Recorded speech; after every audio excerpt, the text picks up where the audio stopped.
The woman who worked for him for 7 years and never let him see her hands shake. Date. Hook. Opening. 100 words. The elevator stopped between the 41st and 42nd floors at 9:47 on a Tuesday night, and for the first time in 7 years, Lena Hart had nowhere left to hide. Adrian DeLuca was standing 3 feet away, loosening his tie, looking at her the way a man looks at something he's finally decided to stop pretending he doesn't want. "I'm going to ask you a question," he said quietly, "and I need the truth." Her pulse hit her throat.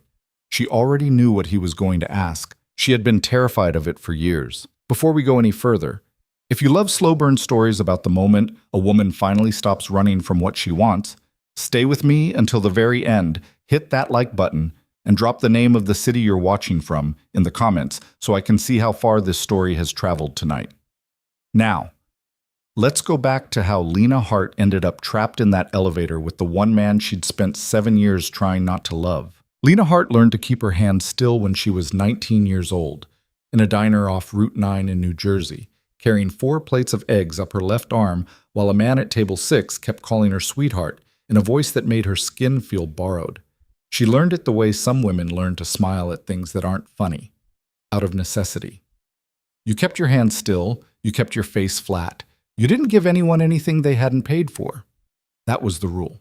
That was the whole rule. 12 years later, she was 31, and her hands were still steady. They were steady when she poured coffee for a United States senator in a glass-walled conference room on the 42nd floor of the DeLuca Tower.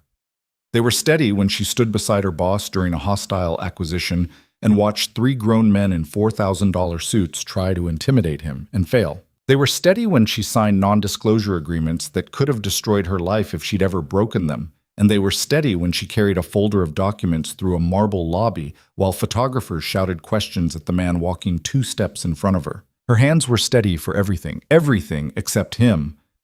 Adrian DeLuca didn't know that, of course. That was the point. That was the entire architecture of her life. He thought she was unflappable. He'd told her so once in the back of a town car on the way to LaGuardia after she'd handled a reporter who had tried to corner him about a lawsuit that didn't exist yet. "You don't rattle," he'd said, and then he'd looked out the window for the rest of the ride, and she'd sat 3 feet away from him with her fingernails pressed so hard into her palm that she drew blood through the lining of her coat pocket. She had been working for him for 7 years. 7 years, 2 months, and 11 days, if she was being honest with herself, which she tried very hard not to be. The DeLuca Tower took up a full city block in the financial district, 44 floors of black glass and brushed steel, and the people who worked there liked to say that the building had a mood. On good days, when the market was up and Adrian was in the country, the lobby buzzed. Elevators moved fast. Baristas at the coffee bar on the 2nd floor smiled like they meant it. On bad days, on days when Adrian had flown back from Zurich at 3 in the morning and nobody knew why, on days when his father was in town, on days when the phrase "the old man" started circulating through the executive floors like weather, the whole building seemed to hold its breath. Tuesday, October the 14th, was one of the bad days. Lena felt it the moment she walked through the revolving door at 6:52 a.m. The security guard, Marcus, who usually gave her a nod and a morning "Ms. Hart," gave her a tight, worried half-smile instead. The elevator lobby was too quiet. 2 junior associates from legal were standing by the express banks with their heads bent together, whispering, and they straightened up and stopped talking when they saw her coming. She didn't ask. She never asked. That was also a rule. On the 42nd floor, her assistant Priya was already at her desk, which was unusual. Priya was usually a 7:15 arrival at the earliest, and she was eating a protein bar with the grim efficiency of a soldier eating before a battle. "He's been here since 4, Priya said, without looking up. Lena set down her coat. "Why?" "Nobody's saying." "Is his father here?" "Not yet, but Camille called 3 times. Lena stopped moving. Camille DeLuca was Adrian's cousin, and Camille DeLuca didn't call for any reason that didn't involve either money or blood, and usually both. Lena had met her twice. She hadn't liked either time. "Did you put her through?" "He told me not to." "Good." Priya finally looked up. She was 26 years old with sharp black eyes and a way of delivering bad news in the same voice most people use to order lunch. "Lena, he asked if you were in yet. Twice." "Okay." He said Lena when he asked, not Ms. Hart. Lena held Priya's gaze for one long second. Then she picked up her coat again, hung it on the hook inside her office door, and said, "Get me the Ferreira numbers from yesterday, and tell whoever's downstairs to stop gossiping in the express bank. If I can hear them from the elevator, the whole building can." "On it." She closed her office door. She stood in the middle of her own office for a moment with her hand still on the doorknob, and she made her hand stop shaking before she let go. Not Ms. Hart. Lena. He had called her Lena maybe 20 times in 7 years. She could have listed each occasion. She had listed each occasion at 3 in the morning more than once, in a studio apartment on the Upper West Side that she could technically afford, but that still, after all this time, felt like someone else's life she was borrowing. She sat down at her desk. She opened her laptop. She pulled up the Ferreira numbers before Priya even had a chance to send them, because she already knew them by heart, and she started working. That was the other rule. When in doubt, work. Adrian DeLuca was 39 years old, and on the morning of October the 14th, he had not slept in 31 hours. His office was on the 44th floor, 2 above hers, and it had a view of the harbor that he almost never looked at. He was standing at his desk, not sitting at it, reading a printed email for the 4th time. The email was from a private investigator he kept on a quiet retainer in Lisbon, and it contained 2 sentences and a photograph. And the photograph was of his cousin Camille shaking hands with a man named Victor Kowalski outside a hotel in Porto. Victor Kowalski was not a man Camille should have been shaking hands with. Victor Kowalski was the reason Adrian's uncle was buried in a cemetery in Queens instead of living out his retirement in Florida like he was supposed to. Adrian set the email down on his desk. He put his palms flat on the wood on either side of it. He breathed in through his nose for a count of 4, held it for a count of 4, let it out for a count of 4. He had learned that from a therapist he had stopped seeing 5 years ago, and it was one of the few things he had kept. Then he picked up his phone and called his brother. "It's early," Matteo said on the second ring.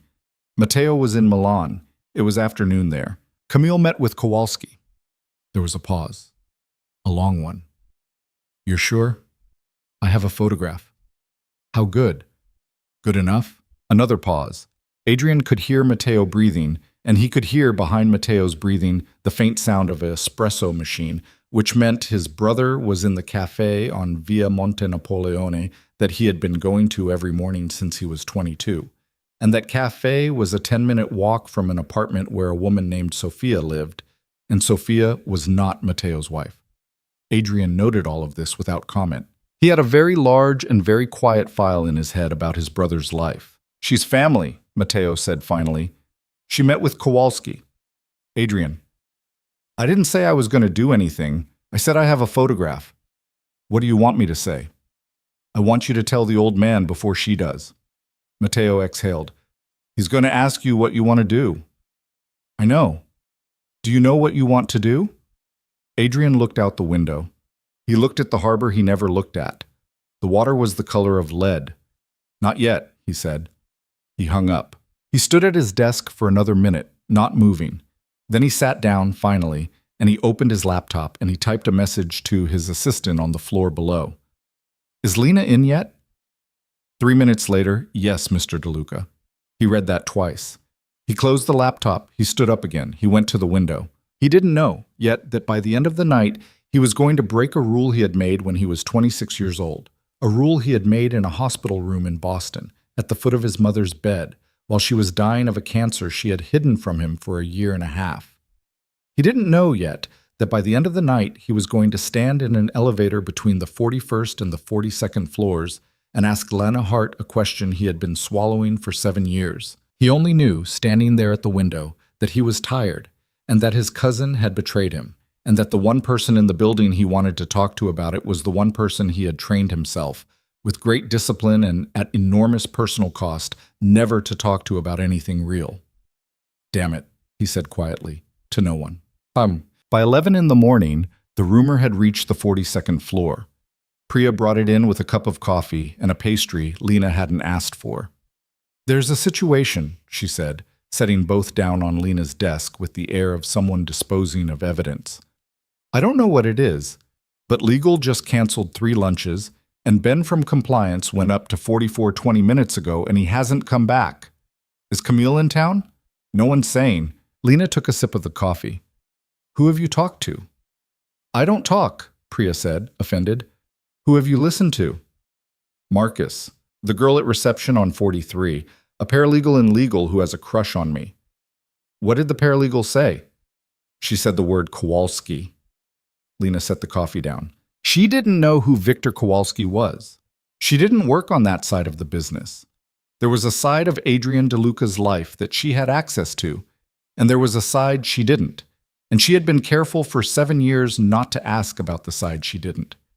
But she knew a bad name when she heard one, and she knew, by the look on Priya's face, that Priya had heard it said in a voice that had gone quiet, the way voices went quiet when somebody was scared. Okay, she said. She pulled the pastry toward her. She didn't eat it. Clear my afternoon. Don't tell anyone why. Tell them I'm on a call. What if he asks for you? Then I'm not on a call. Lena. Priya. Priya stopped. Her dark eyes narrowed a little. You're scared of him today. I'm not scared of him? You are. You're doing the thing with your hand. Lena looked down. Her left hand was flat on the desk, and her index finger was tapping, just slightly, against the wood. She made it stop. Go, she said. Priya went. Lena sat in her office for a long time after that, not working. She was thinking about the first time she had met Adrian DeLuca. Awesome. It had been a Thursday in March, 7 years and some months ago. She had been 24. She had just gotten her MBA from a state school nobody had heard of. She had been rejected from every consulting firm she had applied to, and she had been temping at a staffing agency that had sent her to the DeLuca Tower to fill in for a receptionist on the 38th floor who had called in with the flu. She had been wearing a gray skirt from a store that no longer existed, and a blouse she had ironed herself at 5 in the morning. She had been sitting at the reception desk for about 2 hours when the elevator opened, and a man walked out who did not look at her, did not look at anyone, and walked directly to the office at the end of the hall. 30 seconds later, the office door opened again, and he came back out, and he looked at her. The folder, he said, on my desk. She didn't say, excuse me. She didn't say, I don't work here, sir. She said, which folder? He looked at her for 1 extra second. The red one, he said. She got up. She walked down the hall. She went into his office, and she saw 3 red folders, and she picked the one on top, and she brought it back to him. He took it. He looked at it. He looked at her again. This is the wrong one, he said. Okay. Try again. She went back. She brought the second one. No. She went back. She brought the third one. Yes. He walked to the elevator. The doors opened. He stepped in. Then, just before the doors closed, he looked at her one more time and he said, What's your name? Lena Hart. You don't work at this desk. No. Where do you work? Nowhere. The doors closed. 2 days later, a man named Stephen from Human Resources called her and told her that Mr. DeLuca's executive assistant had quit that morning and that Mr. DeLuca had requested that the girl from the 38th floor be interviewed for the position. She had said yes before she had let herself understand what it meant. She had told herself, all the way through the interview, all the way through the first month, all the way through the first year, that it was a job, that it was a paycheck, that she was a professional, that the heat in her face when he said her name was nothing, and it would go away. It hadn't gone away. It had gotten worse. The rest of the day went sideways in small, almost invisible ways. At 1:15, Adrian canceled his 2 o'clock with the board chair of a shipping company in Athens, which he never did. At 2:40, a man Lena had never seen before, tall, 40-something, a scar cutting through his left eyebrow, walked off the 44th floor elevator and was led into Adrian's office without an appointment. He was in there for 40 minutes. When he came out, he didn't look at anyone, and he got back in the elevator, and he left. At 4:10, Camille DeLuca called the main line on the 42nd floor, asking for Lena by name. Tell her I'm in a meeting, Lena said. You're not in a meeting. Priya. Sorry. Priya picked up the phone. Lena listened through the open door. Miss DeLuca, Ms. Hart is in a meeting at the moment. May I take a message? Of course. Of course. I will certainly pass that along. Priya came in and closed the door behind her. She said to tell you that she hopes you're keeping an eye on her cousin because the family has had some concerns about his recent behavior, and she would appreciate it very much if you could give her a call back at your earliest convenience. Lena said, What? That's what she said. She said the family has concerns. Word for word. Lena put her elbows on her desk. She put her hands over her face. She counted to 10. Then she said quietly into her hands, She's trying to make me a witness. A witness to what? I don't know yet. Are you going to tell him? Lena took her hands away from her face. Not yet, she said. That was a mistake, and she would know it was a mistake within 4 hours, and she would regret it for a long time after that. But for now, she said not yet. And Priya nodded, and the day kept going, and at 6:30 the cleaning crew started on the 28th floor and worked their way up. And at 7:45 the last of the analysts left, and at 8:30 Priya put her head into Lena's office and said, I'm going home. Are you going home? Soon. Lena, go home. Soon. You're going to sit here until he leaves, aren't you? Lena didn't answer. Okay, Priya said. Don't stay past 10. She left. Lena did not go home. She sat at her desk, and she worked on a memo that did not need to be written that night. And every 10 minutes, she looked at the phone on her desk. And every 10 minutes, she did not call up to the 44th floor. And every 10 minutes, she told herself that this was fine, that she was fine, that she was a professional woman in a professional building. And then at 9:30, the phone on her desk rang. The display said, DeLuca, A. She let it ring twice. She made her hand stop. She picked it up on the third ring. Lena Hart. It's me, he said. His voice was low, tired. No preamble, no title. Just, it's me. As if they were two people who had already agreed somewhere, at some point, that they were the kind of people who said, it's me to each other. Mr. DeLuca. Don't. She said nothing. I'm coming down, he said. Don't leave. The line went dead. She sat with the phone in her hand for about 15 seconds. Then she put it back in the cradle. She stood up. She smoothed her skirt. She sat back down. She stood up again. She walked to the small mirror she kept inside her office closet, and she looked at herself in it, and she saw a woman with dark circles under her eyes and a mouth pressed into a line, and she thought, You have done nothing wrong. You have nothing to be ashamed of. You have kept your hands still for 7 years. You will keep them still for 7 more. She closed the closet. She sat back down at her desk. She waited. He came down at 9:46. She heard the elevator chime on her floor, and she heard the doors open, and she heard his footsteps. She would have known them anywhere. After 7 years, she could have picked them out in a stadium. And then he was in her doorway, in a dark suit without a tie, with his sleeves pushed up to his elbows, and his face looked older than it had looked that morning. He was holding a manila folder. Come with me, he said. Where? Up. To your office? Yes. She stood up. She grabbed her laptop. He held up a hand. Leave it. She left it. She followed him out to the elevator bank. He pressed the button. The doors opened almost immediately. The building was empty. The elevators were sitting at their floors, waiting. And they stepped in together, and the doors closed. He pressed 44. The elevator started up. And then, between 41 and 42, it stopped. Not with a jolt, not with a dramatic shudder. It just slowed, the way an elevator slows when it reaches a floor, and then it didn't move, and the numbers on the display above the door stayed at 41 for 1 second, 2 seconds, 3. The little bell that chimed when the doors opened did not chime. Adrian looked up at the display. Huh, he said quietly. He pressed 44 again. Nothing. He pressed 42. Nothing. He pressed the button for the lobby. Nothing. He pressed the red emergency button. There was a click, a dial tone. And then, after a pause so short it was almost not a pause at all, a recorded voice said, Your call has been received. Please remain calm. A technician has been notified. The voice clicked off. Of course, Adrian said. He looked at her, and then, And she would remember this moment for the rest of her life, in detail, in color, in the exact temperature of the air and the exact pressure of her shoes against the elevator floor.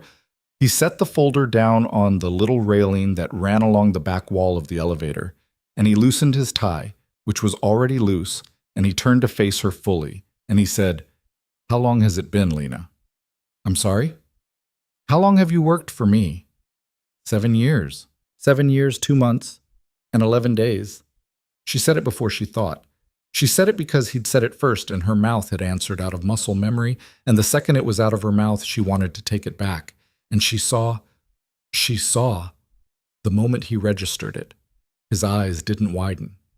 He didn't smile. But something in his face went very still, the way a hunter's face goes still when an animal steps into the clearing, and she felt her whole chest drop about 6 inches. 11 days, he repeated. It's a round number. No, it isn't. She didn't say anything. He took one step toward her, not a large step, just one. Lena, Mr. DeLuca, don't do that. I don't know what you want me to. Yes, you do. She felt her hand start to shake. She pressed her palm flat against the wall of the elevator behind her back so he wouldn't see. I'm going to ask you a question, he said quietly, and I need the truth. Just once. Just tonight. I'm not going to ask you again. Do you understand me? Yes. What are you afraid of?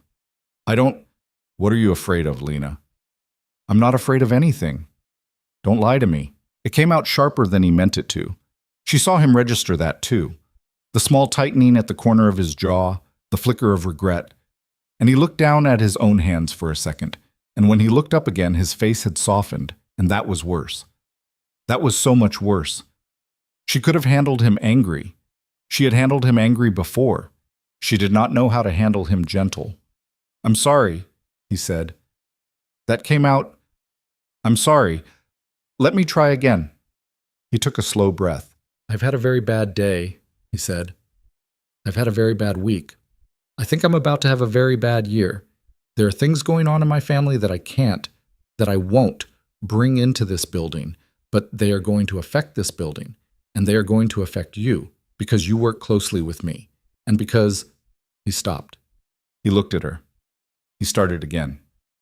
Because I have not been a good liar about a certain thing for a long time, and I think you know what the thing is, and I think the reason you flinch every time I say your name is that you also know. And I have tried very hard to respect, whatever it is you need me to respect, for 7 years, 2 months, and 11 days. He paused. But I cannot do tomorrow, he said, what I have been doing for 7 years. I don't have it in me anymore. And before I figure out what that means, I need to know one thing from you. Just one. And then you can say nothing else tonight. You can walk out of this building and not come back until Monday. You can quit if you want to quit. I will write you a reference that will get you any job in this city. I will never mention this again. I will never stand this close to you again. I promise you that. She was crying. She didn't know when she had started. There were 2 tears on her cheeks, and her hands were shaking now in a way she couldn't hide, and she pulled her hand out from behind her back because what was the point anymore? And she folded her arms across her chest and held onto her own elbows. What's the question? She whispered. What are you afraid of? She closed her eyes. She had rehearsed, in her head, 1,000 answers to 1,000 versions of this question, over 7 years, 2 months, and 11 days. She had rehearsed nothing, and I don't know what you mean, and Mr. DeLuca, this is inappropriate, and I think I should go.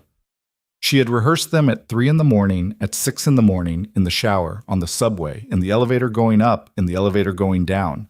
She had an entire library of answers. None of them came. Instead, what came out of her mouth, in a voice she barely recognized as her own, was the truth. I'm afraid, she said, that if I ever let you see how much I... Her throat closed. She forced it open. If I ever let you see, I'm going to lose everything. My job, the way I've built my life, the way I've made myself. I'm afraid that I'll let you see, and I'll be wrong about what you feel. And I'll have humiliated myself in front of the only person whose opinion I... She stopped. She laughed, one short, wet laugh. And I'm afraid I'll be right. And that'll be worse. Why would it be worse? Because I'm not... She stopped. You're not what? I'm not enough for you. He looked at her. He looked at her for a long time, and then he said very quietly, "Lena, you have been enough for me every single day for 7 years. I have been trying every single day for 7 years to be enough for you." She started to say something. She didn't know what. It didn't matter, because the elevator jolted suddenly, and the lights flickered, and the voice on the emergency speaker said, "Apologies for the delay. Service has been restored." And the elevator started to move again, up, smoothly, as if nothing had happened at all. 42, 43, 44. The doors opened. He didn't move. She didn't move. The doors started to close. He put his hand out and stopped them. "Go home," he said. "Not because I want you to.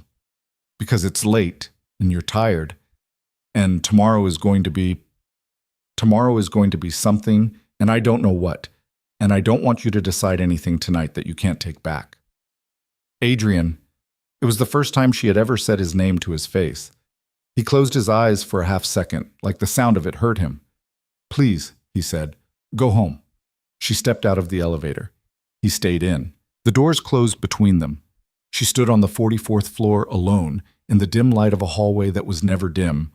The cleaning crew had turned the lights down, and she pressed her hand flat against the wall beside the elevator, and she made herself breathe. In for 4.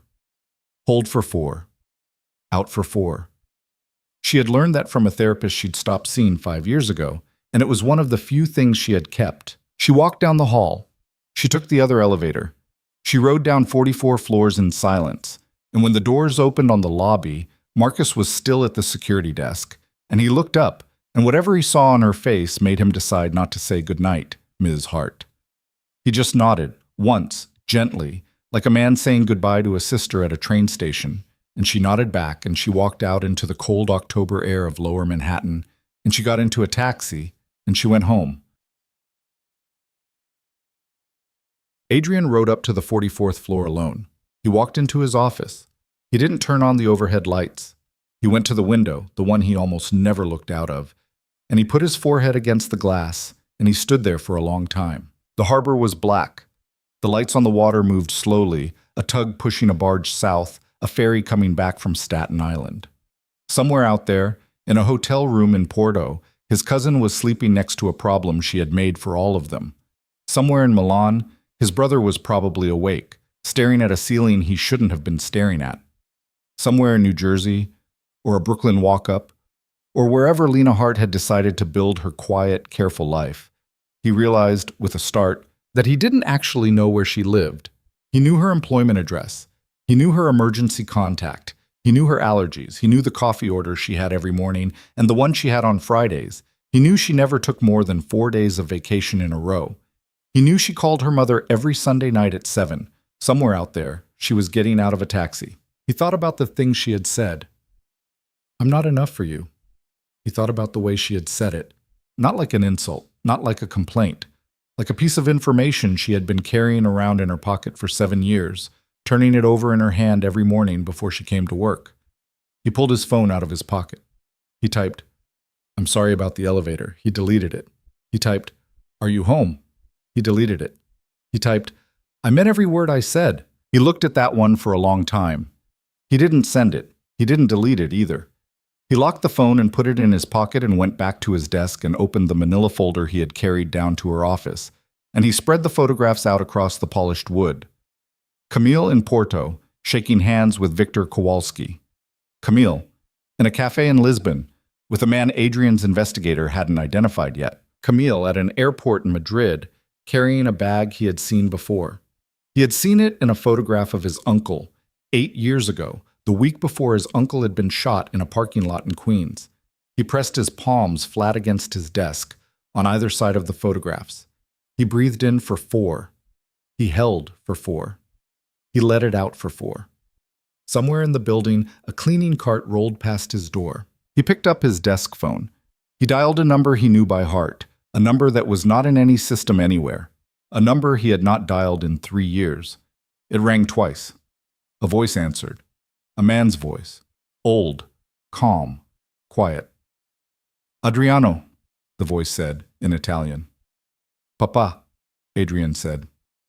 "We have a problem." Lena got home at 10:40. She did not turn on the lights in her apartment. She took off her coat. She hung it on the hook by the door.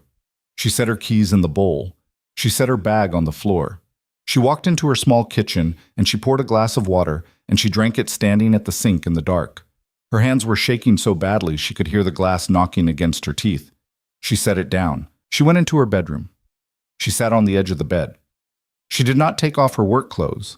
She sat there in her blouse and her skirt and her stockings, and she stared at the wall, and she thought about the look on his face when she had said, "I'm not enough for you."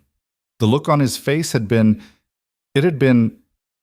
she didn't have a word for it. She had spent 7 years cataloging every expression that had ever crossed Adrian DeLuca's face, and she did not have a word for the one she had seen tonight. Her phone buzzed in her bag. She didn't go get it, then she did.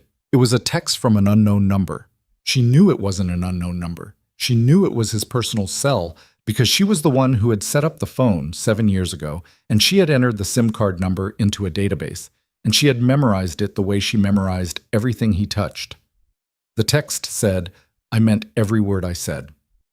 She sat on the floor of her bedroom in her work clothes with her phone in her hand, and she read it again, and again, and again. And then, for the first time in 7 years, 2 months, and 11 days, Lena Hart put her head down on her knees and cried.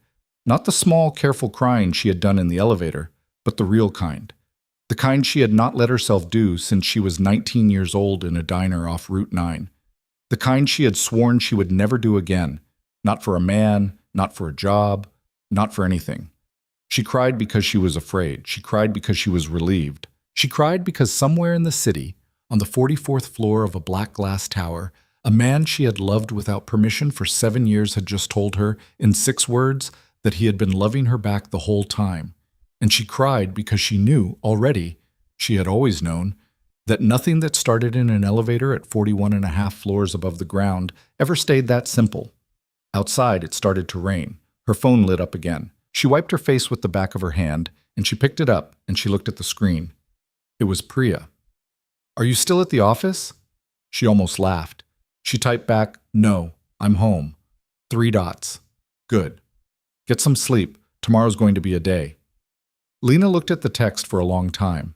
Then she typed, very slowly, with fingers that were no longer quite as steady as they used to be. "Yeah, it is."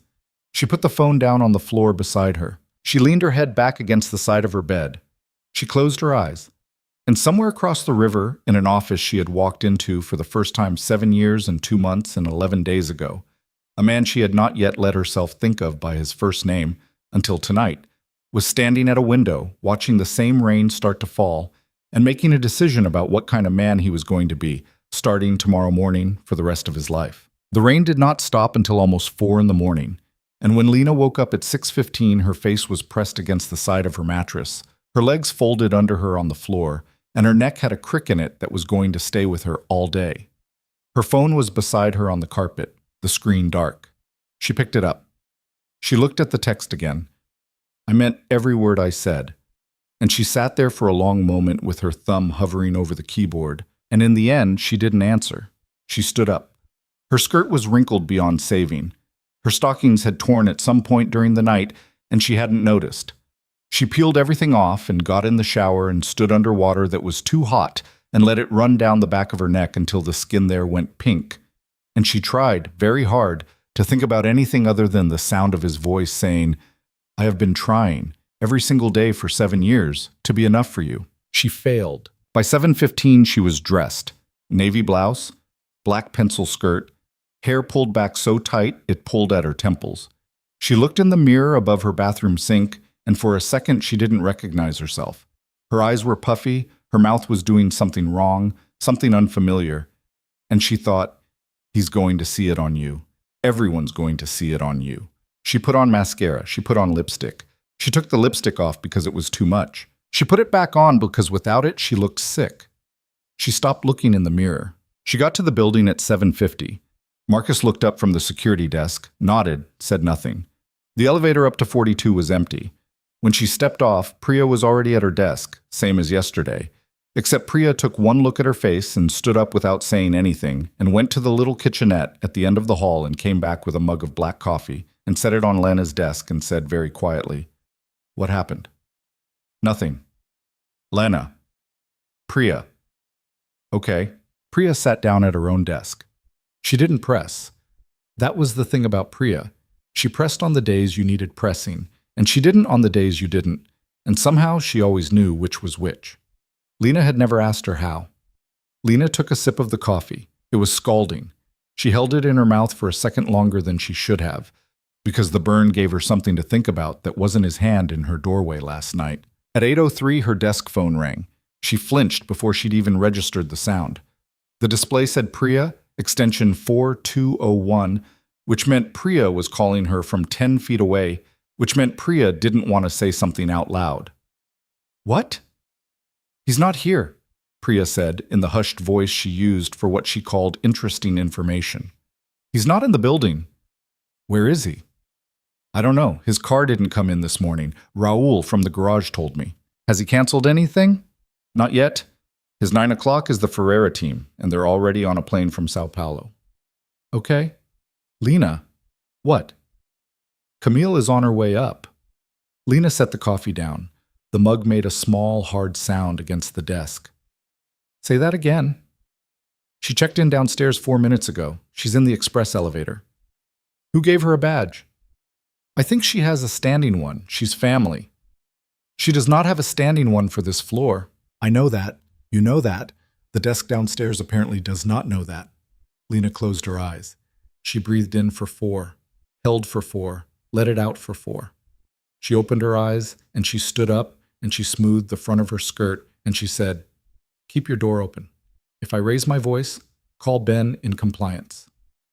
Got it. She walked out into the reception area just as the elevator chimed and the doors opened and Camille DeLuca stepped off. Camille was 44, tall, narrow, and she dressed like a woman who had opinions about the word effortless. Pale pink silk blouse, cream trousers, a handbag that cost more than Lena's first car.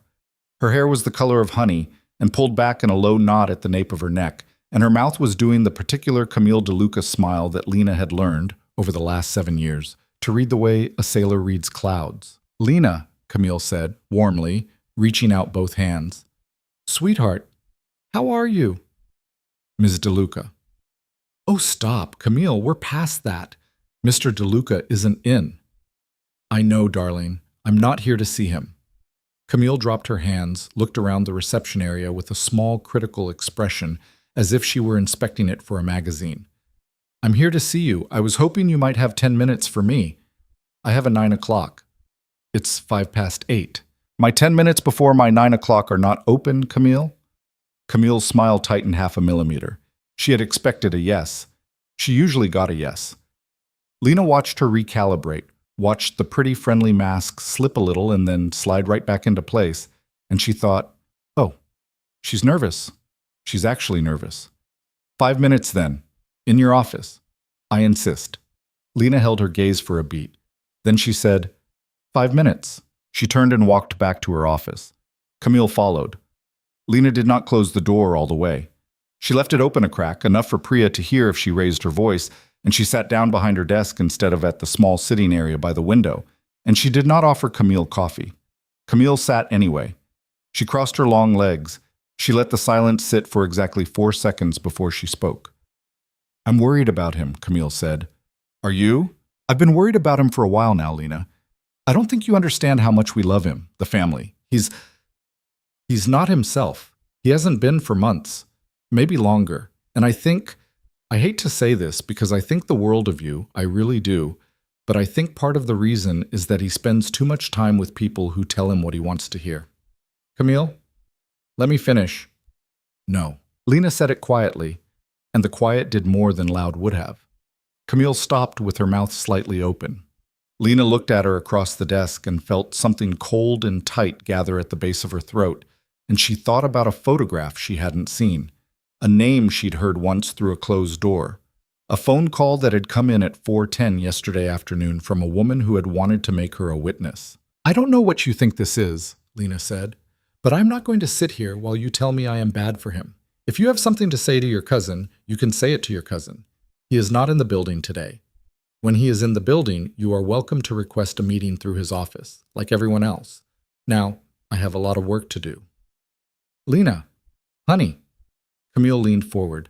Her voice dropped. I'm trying to help you. You're not. There are things about Adrian, things about this family, that you don't know, that you don't want to know. I'm telling you this as a woman, one woman to another, because I have been where you are. I have loved a DeLuca man. I have watched what it does. I am asking you, sincerely, walk away, before it gets bad, before you get hurt. 5 minutes is up. I'm not finished. You are. For a long second, the mask dropped entirely. Camille's face went flat, and behind the flatness, Lena saw something she'd never seen in her before. Calculation, naked and a little panicked, a woman doing math with the numbers she had left. Then the mask came back. Camille stood up smoothly, smoothed her blouse, picked up her handbag. I hope you know what you're doing, she said. I hope you do too. Camille paused at the door. She looked back over her shoulder. Tell him I stopped by, won't you? I'll tell him. She walked out. Lena sat at her desk for a full minute without moving. Then she picked up her phone and texted Priya, 4 words. Get me Ben, now. Ben from compliance came up from 39 in under 6 minutes.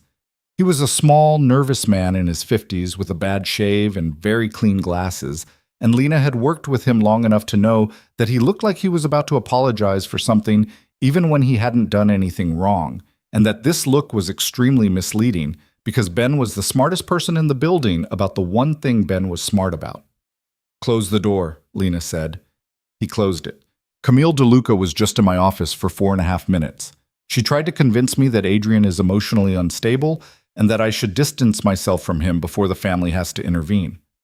Yesterday afternoon, she called my line and told my assistant that the family had concerns about his recent behavior and that I should call her back. I want a written summary of both conversations on my desk by 11. I want it stamped. I want it witnessed. I want it kept. Ben blinked once. You think she's building a case? I think she's starting to. For what? I don't know yet. Ben nodded. He pushed up his glasses. Does he know she's here? He will in an hour. Lena. What? Are you okay? She looked at him. Ben, with his bad shave and his clean glasses, and his quiet competence, and the fact that he had worked on the 42nd floor for 11 years without ever, once, making her feel like she was only a pretty woman in a chair. I don't know, she said, honestly. Okay, Ben said. I'll have it to you by 10:30. He left. At 8:47, her desk phone rang again. She picked it up without looking. Lena Hart. It's me, Adrian said. She closed her eyes. Where are you? Queens. I'm at a cemetery. I'll be back by 11. I need you to cancel the Ferrera 9, reschedule them for tomorrow morning, first thing. Offer them the penthouse suite at the Greenwich for tonight, on me, with a car and dinner. If they push back, give them whatever they want. I don't care. Okay? Lena. Yes. How are you? The question landed under her sternum and stayed there. She didn't answer right away. She heard traffic on his end of the line, the slow honk of a horn, wind against the phone. He was standing somewhere outside. He was at a grave. Your cousin came to see me, she said. A long pause. When? 10 minutes ago. She was here for less than 5. I have Ben writing it up. She also called yesterday afternoon and asked Priya to pass a message that the family had concerns about your recent behavior. Another pause. Longer. Lena, I need you to listen to me very carefully. I'm listening. Do not be alone with her again. I wasn't going to be. I mean it. Not in this building, not in a restaurant, not in a car, not in a lobby, not in a hallway. If she calls, Priya takes it. If she shows up, Marcus doesn't let her pass the lobby. I'll make that call in 5 minutes. Do you understand me? Yes. Are you scared? A little. Good. That's smart. I'll be there by 11. Adrian. Silence. She had said it again, his first name. Out loud, at work, on a company line. She heard him breathe. Yes. What were you doing in Queens? He took a moment. Talking to my uncle, he said. He's not a good listener anymore, but I talked to him anyway. I'll explain later. I have to go. He hung up. She held the phone for a second. Then she set it down. Then she did what she always did. She worked. She called the lead partner on the Ferrera team and blamed the weather. She called the Greenwich and spoke to a concierge she had on a first-name basis and got the penthouse. She sent Priya to meet them at the airport. She rescheduled every meeting on his calendar for the rest of the morning. She drafted the memo for Ben. She drank 3 glasses of water, one after another, standing at the small sink in her office closet because her mouth kept going dry. He walked in at 10:58. He did not come up to 44 first. He came straight to 42, straight into the open plan area outside her office, and he was not alone.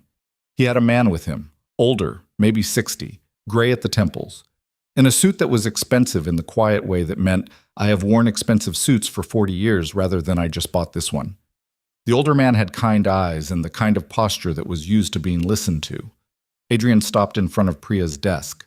Priya, this is Mr. Rienzi. He's going to be working with us for a while. Please get him anything he needs. Mr. Rienzi, Priya runs this floor. Anything she tells you, you do, including leaving. Priya smiled, just barely. Pleasure, Mr. Rienzi? Miss, Rienzi said with a small, courtly nod. Then Adrian walked into Lena's office and closed the door. He did not sit down.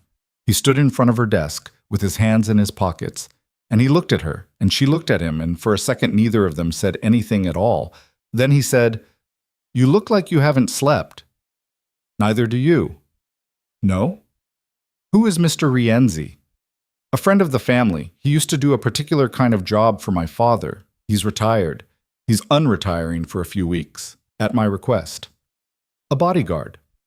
Several things, including that. For you. For you. She opened her mouth. She closed it. Adrian, don't argue. I wasn't going to argue. I was going to ask if you think I'm in danger. I think my cousin is in danger. I think the people my cousin is doing business with, without the family's permission, are people I have spent a great deal of money and a great deal of patience keeping out of this building for 12 years. And I think that my cousin, having tried and failed to turn you into a mouthpiece yesterday, may try something else. So, until I understand the shape of what she's doing, Mr. Rienzi will be nearby when you are not in this building. He will drive you home. He will be in the lobby of your apartment tonight. He will be in a car behind your taxi tomorrow morning. He will be extremely polite. If you hate it, tell me, and we will find another solution. But we will find a solution. We will not find nothing. Okay. He blinked. Okay? I'm not going to argue with you about my safety, Adrian. I'm not stupid. No, you're not. He stood there a moment longer. He took his hands out of his pockets. He put them on the back of the chair in front of her desk, gripped it almost, then let go. About last night, he said. Adrian, let me finish. Okay. I was not fair to you. I stopped an elevator, I cornered you, I made you cry, and I asked you a question I had no business asking in a building where I sign your paycheck. I knew what I was doing. I chose to do it anyway. That was wrong, and I am sorry. And if you want to file a complaint with HR, I will not defend myself. I will write the complaint for you. I will sign it myself. I'm not going to file a complaint with HR. Good. I didn't want to write it. She laughed once before she could stop herself. He almost smiled. She saw it almost happen and then not happen, and his face went serious again. But Lena, I meant what I said in there. I meant all of it. And I am not going to take it back. And I am not going to pretend it didn't happen. And I'm not going to stand in this office and let you tell me you are not enough for me, because that is the single most wrong thing I have ever heard anyone say in my life. And I have heard some very wrong things. Adrian. Yes. I don't know how to do this. Neither do I. You've done this before. Not this. No. I have not done this before. He said it in a voice that didn't leave any room for a question. She let it sit. She believed him. She didn't know why she believed him, but she did. I'm not going to be able to sit across from you at a conference table tomorrow, she said, and pretend last night didn't happen. I wouldn't ask you to. So what are we doing? He looked at her for a long time. I don't know yet, he said. I know I don't want to lose you, either as my right hand or as whatever else this is going to be. I know I want to find out, slowly and carefully, and without making you do anything you're not ready to do. I know I need to figure out what my cousin is doing and stop her, and I need to do that in the next couple of weeks.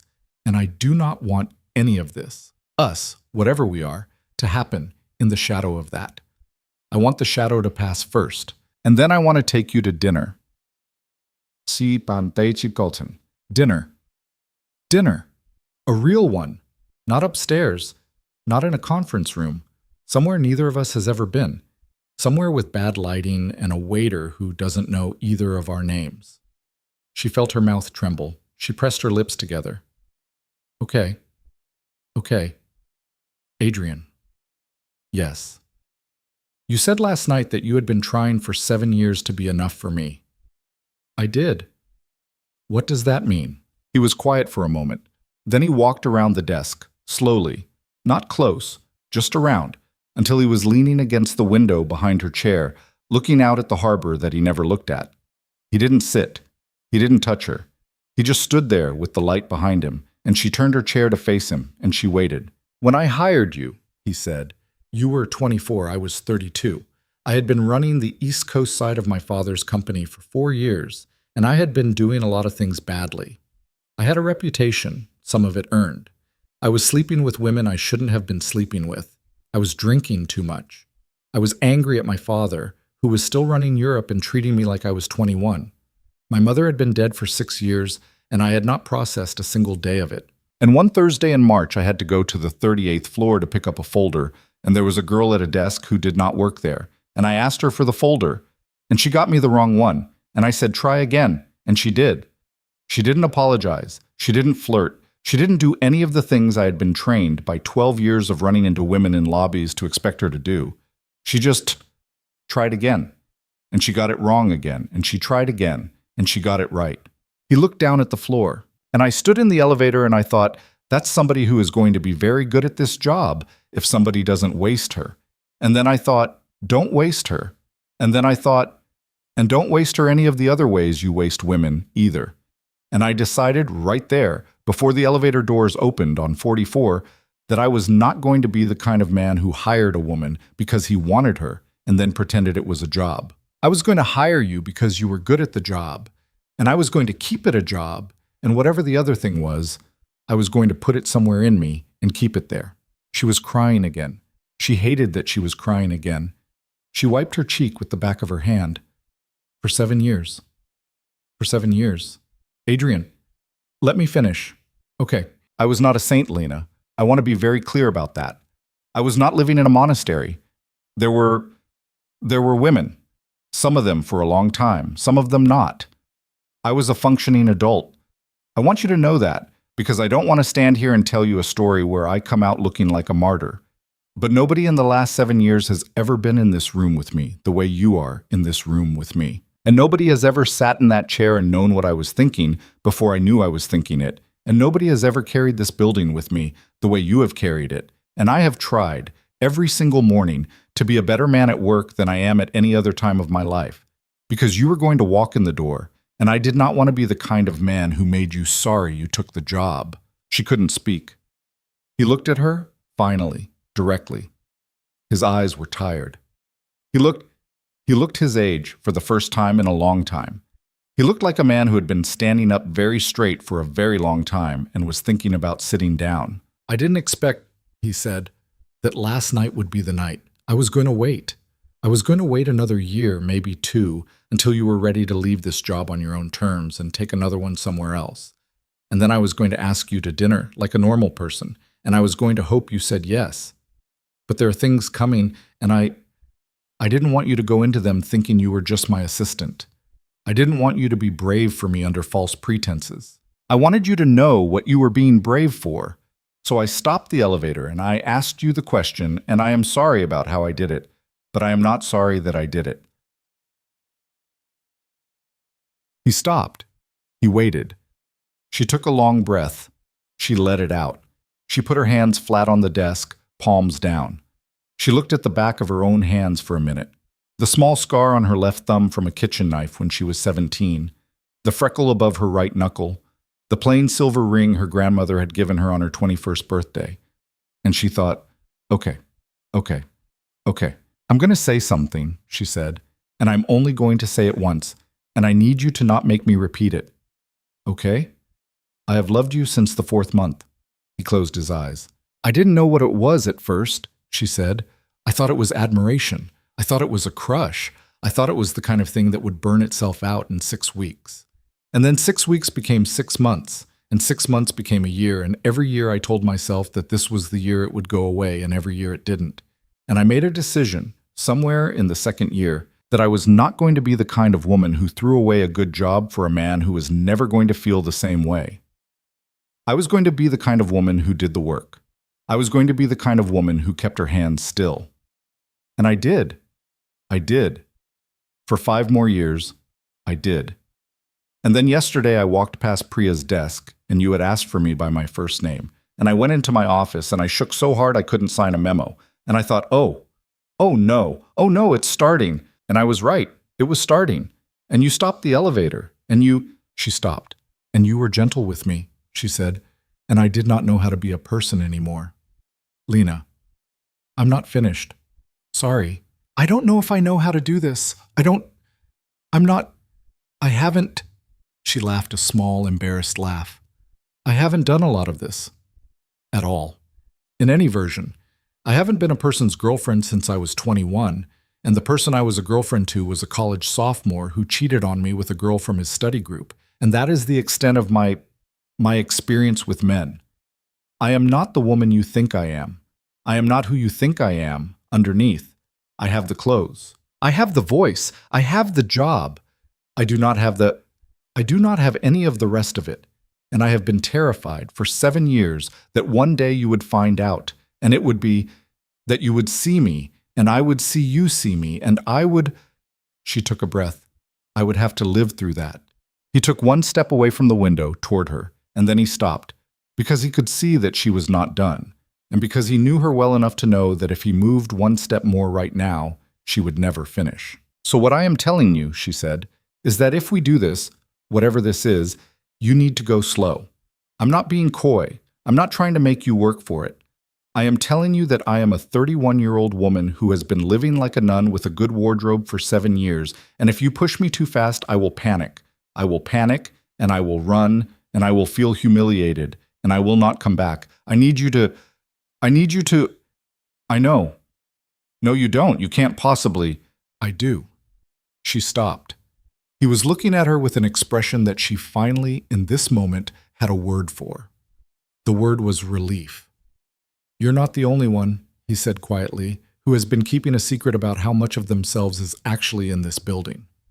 She didn't know what to do with that. She sat, and he stood, and the sounds of the building moved around them. The hum of the ventilation, the distant bell of the elevator on another floor, Priya's voice in the outer office, low and calm, saying something to Mr. Rienzi that made Mr. Rienzi laugh a rusty old laugh. Life going on. A Tuesday going on. The world doing the thing the world did. Adrian, she said. Yes. Can I ask you something? Yes. Who was the man your investigator photographed with your cousin? His face changed. Not dramatically, just a small shift, like a window closing. His name is Victor Kowalski, he said. He is a man who had my father's brother, my uncle Paolo, shot in a parking lot in Queens 8 years ago. My uncle Paolo was the one who taught me how to run this company. He was the one who vouched for me with my father. He was the reason I got the East Coast when I was 28. He stopped. He was the closest thing to a father I had, because my father was busy being a son of a bitch, and my uncle was not. And 8 years ago, Victor Kowalski had him killed in a dispute about a shipping contract that should have been settled with lawyers and was not, and my family. We did not handle it the way my father wanted us to handle it, because I convinced him not to. I convinced him to do it legally. I convinced him that we were too big to do it any other way. We spent 3 years and a lot of money, and we put 2 of Kowalski's lieutenants in federal prison. And Kowalski himself walked, because we could not make the case stick. He walked, and he has been quiet for 8 years. And yesterday morning I received a photograph of him shaking hands with my cousin Camille in a hotel courtyard in Porto. And now she is walking into this building and telling the woman I love that I am unstable and that she should leave me before she gets hurt. Lena's heart was pounding. He had said it, the woman I love.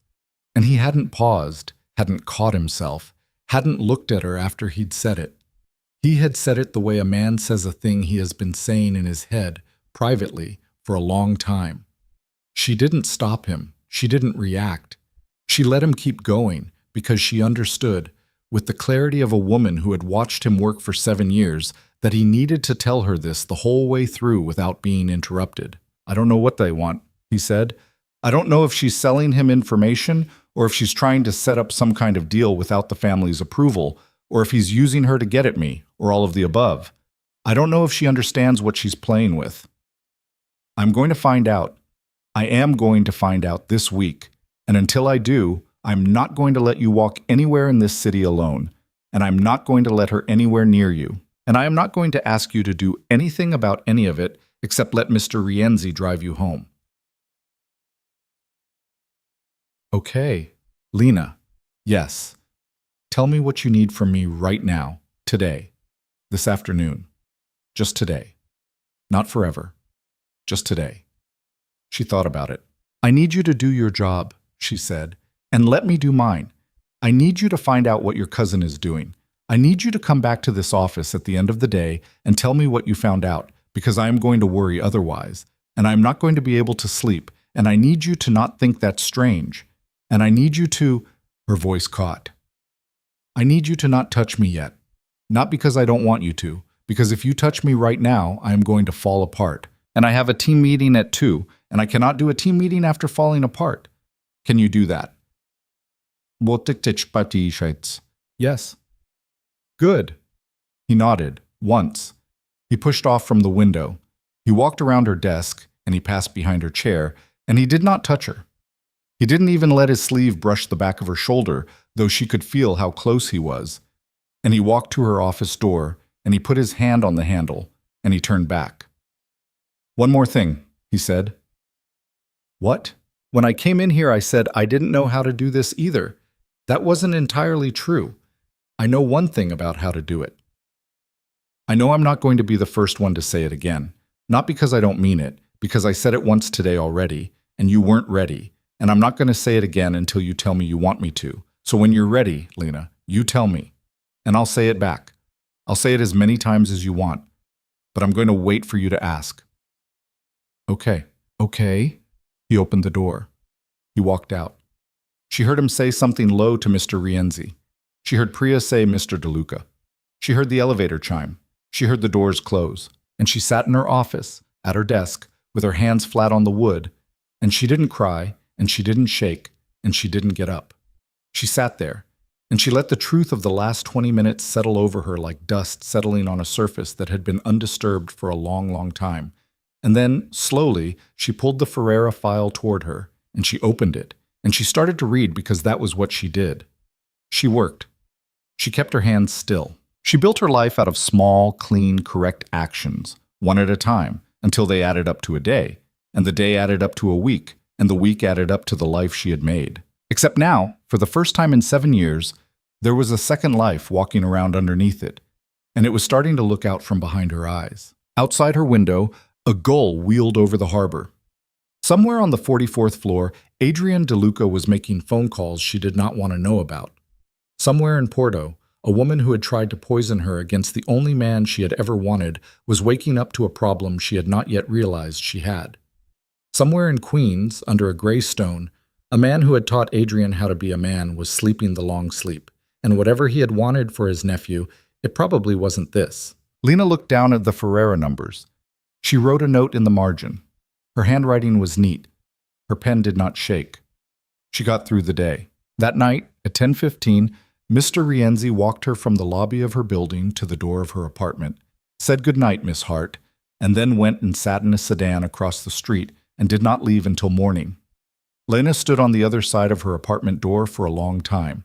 She listened for his car. She did not hear it go. She turned off the lights.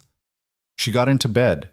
She picked up her phone. She did not text him. She put the phone face down on the nightstand, and she closed her eyes, and she did not sleep for a long time.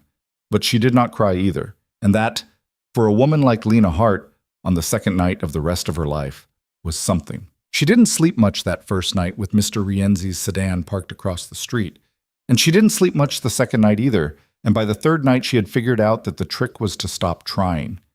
She lay in bed with the light off and her eyes open, and she listened to the sounds of the city, the hiss of a bus, the distant shout of someone outside a bar on Columbus, the sigh of the old pipes in her building.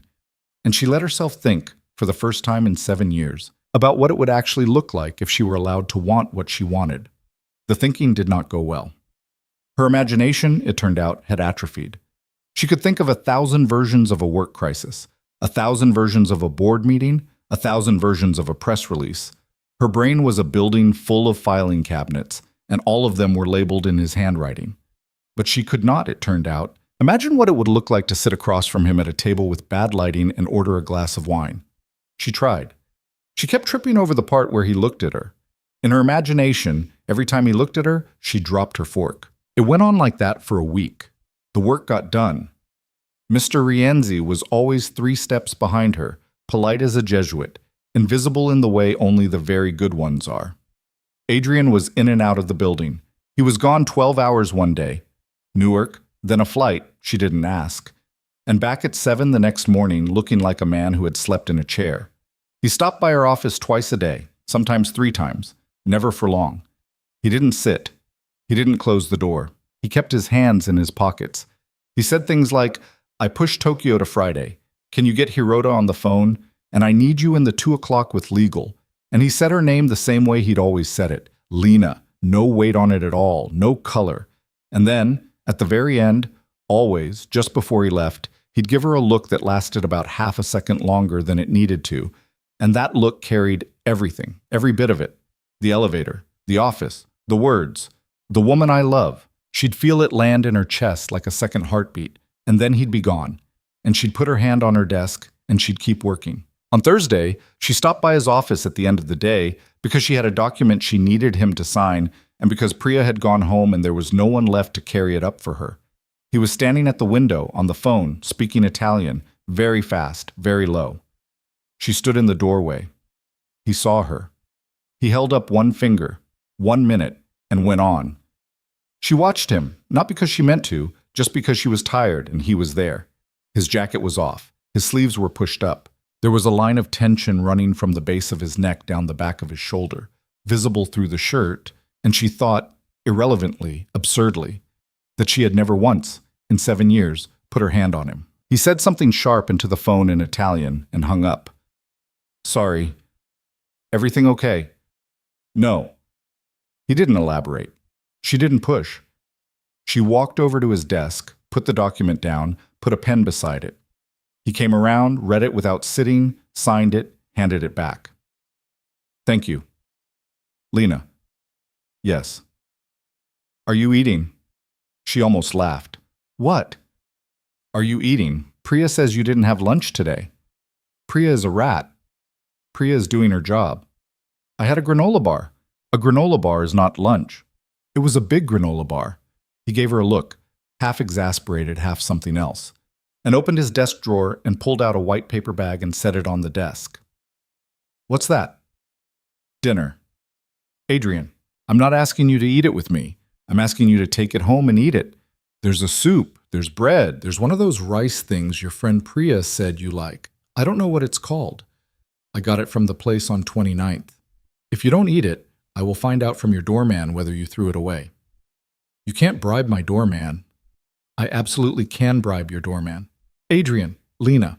She looked at the bag, then at him. He wasn't smiling. He was standing on the other side of his desk with his hands in his pockets and his tie half loose and a look on his face that she couldn't read, except that there was a small thread of please running under it that he wasn't going to say out loud, and she didn't have the heart to pretend she didn't see it. "Thank you," she said. "Don't thank me. I'm thanking you." "You're welcome." She picked up the bag. It was warm. He watched her pick it up. He watched her tuck it under her arm. He did not come around the desk. He did not walk her to the door. He stayed exactly where he was, and when she got to the doorway, she turned and looked back, and he was still watching her, and for a second, for one clean second, she almost crossed the room and put her mouth on his, because she was tired, and she was scared, and she was 24 all over again at a reception desk, and then the second passed. She nodded. He nodded. She left. She ate the soup at her kitchen counter at 11 o'clock. It was butternut squash. There was a little container of olive oil on the side with rosemary in it. She ate the bread, both pieces, over the sink, and she didn't cry because she had run out of crying for a while. But she sat on her kitchen floor for a few minutes afterward with her back against the cabinets, and she let herself feel how long it had been since someone had thought about whether she had eaten lunch. It had been a long time. It had been, approximately, her entire adult life. On Friday, she came in to work, and the building had the wrong temperature, not physically. That thing it had done on the day with Camille, the breath-held feeling, the stopped short conversations, it was back, but worse, and it was everywhere, from the lobby up. Marcus didn't make eye contact. Priya was already at her desk at 7, which was less an early start than a decision, and she had her coat still draped on the back of her chair like she wasn't sure she was going to be staying. "What happened?" Lena said. "Ben's in the hospital." Lena stopped halfway into her office. "What?" "He was on his way home last night. Someone on a scooter, they think a scooter, came up behind him on the corner of 3rd and 52nd and just clipped him hard. He went down. His head hit the curb. He's at Lenox Hill. It's a concussion. He's going to be fine." "But Lena..." "What?" "It wasn't an accident." "How do you know?" "Because whoever it was got off the scooter and kicked him in the ribs 3 times before they got back on and rode away." Lena stood very still. "Has anyone told Adrian?" "I tried. He's on a flight. He'll land at 11. "Where from?" "I don't know. He's got somebody rerouting him. Mr. Rienzi knows." "Get Mr. Rienzi on the phone." Mr. Rienzi was, as it turned out, in the lobby of the building reading a newspaper. He came up to 42 within 4 minutes. He sat down in the chair in front of Lena's desk, and he put the newspaper on his knee, folded, neat, like a man who is used to carrying a folded newspaper for a reason. And he said quietly, "Miss Hart, Ben is going to be fine." "Good." "I saw him this morning." "You did?" "I was there when he woke up. He asked me to bring you the document." "What document?" Mr. Rienzi pulled a sealed envelope out from inside his jacket and placed it on the desk. It was the memo, the one she had asked Ben to write up the week before. The summary of both her conversations with Camille. Stamped, witnessed, signed, a copy. "He finished it Tuesday," Mr. Rienzi said. "He was carrying the original back to the compliance office last night. He does not, unfortunately, remember whether he was carrying it on him at the time of the incident." Lena looked at the envelope. She looked up at Rienzi. "Was he?" "No," Rienzi said gently. "It was in his bag. His bag was found beside him. The bag was open. The document was not in the bag. The rest of the contents of the bag were." She sat back. "Okay," she said very quietly. "Yes," Rienzi said. "She knows I went to compliance. It would seem. Does she know it was about her? She will now, if she did not." "Okay." Rienzi folded his newspaper a second time, smaller. "Miss Hart, I am going to ask you something, and I would like you to answer honestly. Are you willing to leave this city for 2 weeks?" "No." "Mr. DeLuca will ask you." "I will tell him no." "He thought you would. Then he is not going to waste the plane ticket." Rienzi's mouth moved at one corner, the faintest ghost of approval. "Yes, miss." "What else does he want me to do?" "He wants you to go home tonight at 6. He wants you to not stop anywhere on the way. He wants you to let me walk you in. He wants you to pack a small bag. He wants you to stay in your apartment this weekend, and he wants you to do that with your front door locked and your phone charged and me outside. He does not want you in this building tomorrow or Sunday. He does not want you in a restaurant, in a park, in a cab by yourself. He wants you at home, doing laundry, watching television, not alone but not out. He will be on the continent until Sunday night. He will call you when he lands. That is what he wants. Okay?" He said if you argued with any of it, I should tell you that he is asking. "He doesn't have to ask, Mr. Rienzi." "I know, miss. He said to tell you anyway." She nodded. She looked at the envelope. She picked it up. She slid it into her desk drawer and locked the drawer, and she looked at Mr. Rienzi again, and she said, "He's doing something, isn't he, this weekend? That's why he's not here." Rienzi's face did not change at all. "Miss Hart," he said, "I do not know what Mr. DeLuca is doing this weekend." "Mr. Rienzi." "I do not know, miss. You're a terrible liar." On the contrary, miss, he said, with the first real flicker of something like a smile, I am an excellent liar. That is why I know I should not try today. He stood up. He tucked the folded newspaper under his arm. 6 o'clock, Miss Hart, he said. Not a minute later. Okay. He left. At noon, Adrian called from a car. She could tell he was in a car. There was the low hum of a highway under his voice. Tell me. I'm fine. Ben's fine. Priya's fine. The memo. Safe. I have a copy. Good. Adrian? Yes. Are you coming back tonight? A pause. No. Monday. Monday. Where are you? Lena.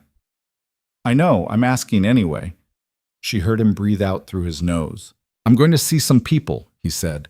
I'm going to be very polite with them. Nobody is going to get hurt. I'm going to come home Sunday night. I'm going to take you to dinner Tuesday. I'm going to keep it together until Tuesday. Can you keep it together until Tuesday? Yes. I'll call you tonight. Okay. Lena. Yes. You're... He stopped. Yes, she said. I know. Okay. He hung up. The weekend was quiet. Quiet in the way a waiting room is quiet. She did her laundry. She cleaned the kitchen. She rearranged one small corner of her living room that had been annoying her for 6 months, and then she put it back because the new arrangement was worse. She read half of a novel and then put it down because she kept getting to the ends of paragraphs and realizing she had not absorbed a single word. Mr. Rienzi was outside. Sometimes he was in a sedan. Sometimes a younger man was in the sedan and Rienzi was in the lobby, drinking coffee from the deli on the corner and reading, always, a folded newspaper. Her doorman seemed to like him. Her doorman's opinion of people was famously unreliable, but she felt, in a small, dim way, comforted anyway. Adrian called at 10 p.m. Saturday. She was on her couch. She didn't get up. Hi.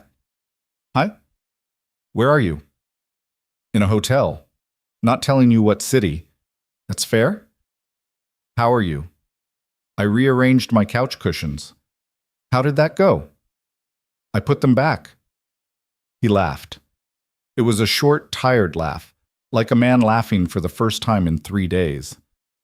I miss you, he said. She closed her eyes. Don't, she said. Too late. Adrian. Sorry. No, It's not... She held the phone harder. It's not that I don't want you to say it. It's that if you say it, I am going to cry. And I have spent 3 days not crying, and I would like to keep not crying for another 48 hours. Understood. Are you okay? Yes. Are you lying? Slightly. Okay. They didn't say anything for a minute. She could hear his breath. She could hear, under it, a faint music from another room somewhere. On his end, a piano in a lounge maybe, some old slow song. She listened to it. He listened to her listen to it. Lena. Yes. I'll see you Tuesday. Tuesday. Go to bed. Okay. She stayed on the phone with him, though, for another 2 minutes without talking. She didn't hang up. He didn't hang up. Both of them just listening to the other one breathe. And then, finally, she said, Good night, Adrian. And he said, Good night, Lena. And they hung up at the exact same second. He came back on Sunday at 11. He texted her, home, safe, sleep. She texted back a thumbs up because she did not trust herself with words. She slept, for the first time in a week, really slept.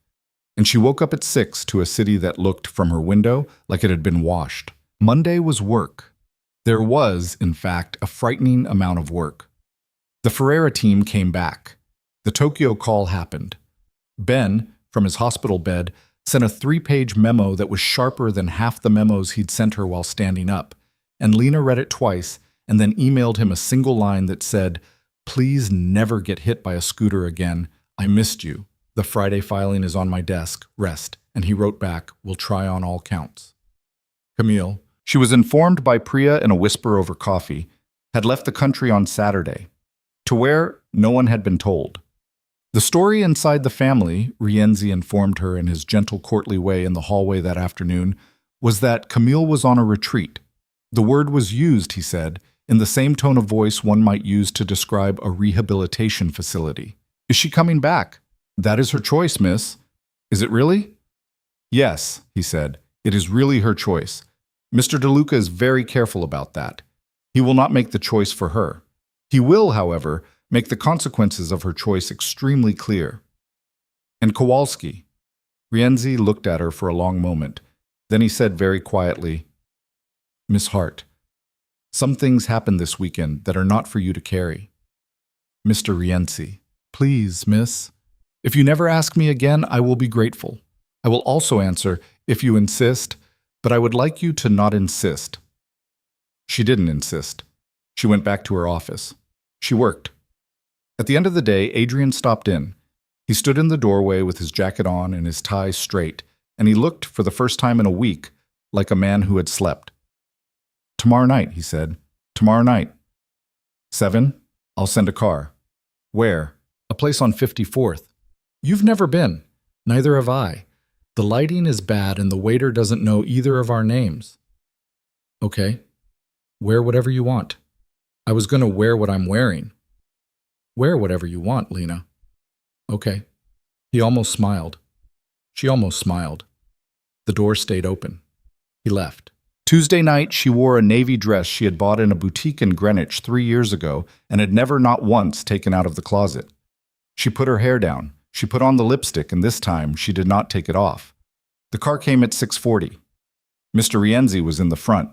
A different driver was behind the wheel. They did not speak. She sat in the back with her hands folded in her lap, and she felt, for the first time in years, afraid in a way that was not about work, afraid like a teenager, afraid like a girl. And the feeling was humiliating, and it was also, in a quiet way, a relief, because it was evidence that she was still capable of being a person. The restaurant was on the top floor of a building she had walked past 1,000 times and never gone into. Narrow staircase, small room, 9 tables, candles. He was already there, at a table by the window, and he stood up when she came in, and he looked at her, and she looked at him. And it turned out that the fork thing she had been afraid of in her imagination didn't happen, because he walked over and took her coat and did not touch her except to brush her hair, very briefly, off the back of her collar, and she sat down, and she did not drop anything. They talked for 2.5 hours. Not about work. Not about Camille. Not about Kowalski. She told him about the diner in New Jersey. He told her about his mother.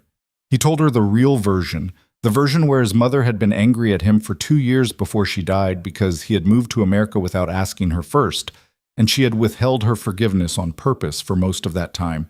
And in the last month she had given it to him in pieces, one at a time, like a woman rationing a loaf of bread. He said he had not told anyone that story, not even his brother. She said she believed him. He told her he had been a bad son, and she said, "You were a young son." And he looked at her for a long second and said, "Lena," and then he didn't say anything else, and neither did she. And they ate, and the waiter didn't know their names, and the lighting was bad, and it was, she thought later, in bed, the first dinner of her life. He did not try to kiss her that night. He walked her to the car. He opened the door. He said, "Good night," and he closed the door, and she rode home alone with Mr. Rienzi in the front, and her cheeks hurt from smiling, and she thought, okay. This is the part where it gets better. This is the part where the world gets bigger. That was Tuesday. On Friday, 9 days later, 9 dinners later, 9 nights of Rienzi sitting across the street later, she stopped at a small bodega 2 blocks from her office on her lunch break because she wanted a piece of gum and a bottle of water. She had told Rienzi she'd be gone 8 minutes. She was not, in hindsight, gone 8 minutes. She was gone 12. She had stopped on the corner for a minute to look at a dog. A small, ridiculous dog with a coat on, waiting outside the bodega for its owner. And she had laughed, for a second, at the dog. And in that second, 2 men came up on either side of her, and one of them put a hand on the small of her back, and the other put something small and hard against her ribs under her coat. And the first one said, in a voice that was almost kind, "Miss Hart, please don't scream. There's a car right here. If you get in the car quietly, nobody on this street has a bad day. Do you understand?" She understood. She got in the car. It happened that fast. It happened in the middle of the afternoon, on Lexington Avenue. in front of 8 people, none of whom looked up. A black SUV with tinted windows, a back seat that smelled like leather and somebody else's cologne. 2 men in the front, 1 man in the back beside her, the one with the kind voice. They pulled away from the curb without hurry. The one next to her held out his hand, palm up. "Your phone, miss." She gave him her phone. "Your earrings." She gave him her earrings. "Your handbag." She gave him her handbag. He did not go through the handbag. He set it on the floor at his feet. He did not touch her again. He looked out the window. He had, she noticed, very clean fingernails. She noticed it because her brain had, as brains sometimes do in the first seconds of an emergency, decided to go very still and very particular. She was not screaming. She was not crying. She was noticing the man's fingernails and the stitching on the seat, and the fact that the driver was chewing a piece of gum, and the fact that there was a rosary hanging from the rearview mirror, which seemed like a bleak joke to hang in this particular car. She thought distantly, oh, this is what this feels like. Oh, okay. The man next to her turned his head a little and spoke, not to her, into a small device clipped to his lapel. "We have her." There was a pause. Some replies she couldn't hear. "Yes." Another pause. "Yes." He turned back to her. "Miss Hart," he said politely, "I'm sorry for the inconvenience. This is going to be approximately 2 hours of driving. We are not going to hurt you. You are valuable to us only in that you are valuable to Mr. DeLuca. We are going to make a phone call in a few minutes. He's going to be asked to come meet you. He will come. When he comes, you will be released. Do you understand?" "Yes." "Good. You are being very calm. That is helpful. Would you like some water?" "No." "All right." He turned back to the window. She sat in the back of the SUV in her navy coat with her hands folded in her lap, and she watched the city move past the window.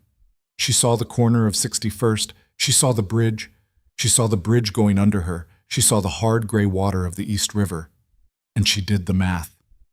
It was 12:42 when she had looked at her watch in the bodega. They had been in the car about 6 minutes. That put them at 12:48. Rienzi was across the street from her office. He was going to figure out something was wrong, and she tried to be generous. 4 more minutes, tops. Adrian was in a meeting on 44. He was going to know within 10. Once he knew, the phone call the kind-voiced man had mentioned was going to be, for him, the worst phone call of his life. And she thought about that, in the back of the SUV, and for the first time since she'd gotten in the car, she felt her throat tighten, because she understood that the worst thing about being the person taken was not what it was going to do to her.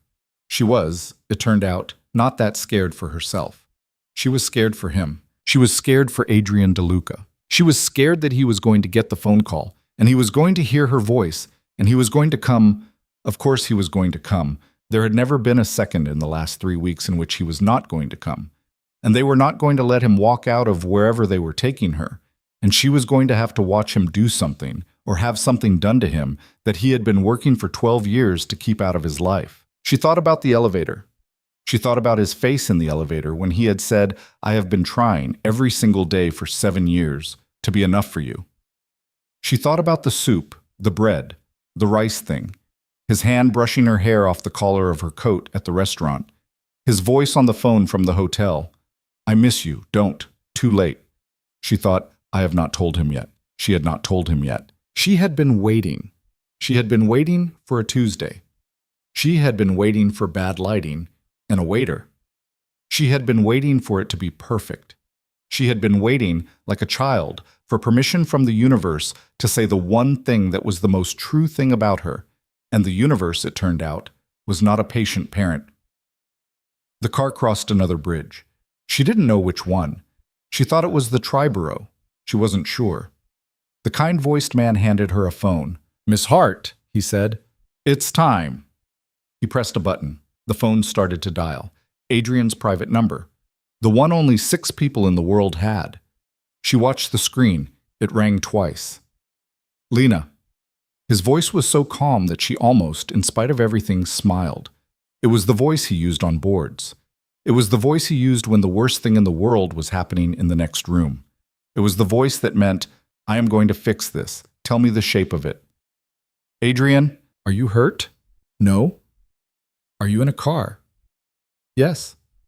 How many men? The kind-voiced man shook his head once. Just once. The gesture was gentle. Don't answer that. I can't, she said. I can't. It's okay. That's okay. I have you. I have you. Lena, listen to me. I love you. I want you to know that right now, in this exact minute, because I should have said it 3 weeks ago and I waited. And I want you to know I was not going to wait to say it again. I love you. Do you understand me? She couldn't speak. Lena? Yes. Yes, me too. Say it. I love you. Again. I love you, Adrian. Good. Good girl. Okay. Now put the man on the phone. She handed the phone back. The kind-voiced man took it. He listened. His face did not change. He said, in the same polite tone, "We will text an address.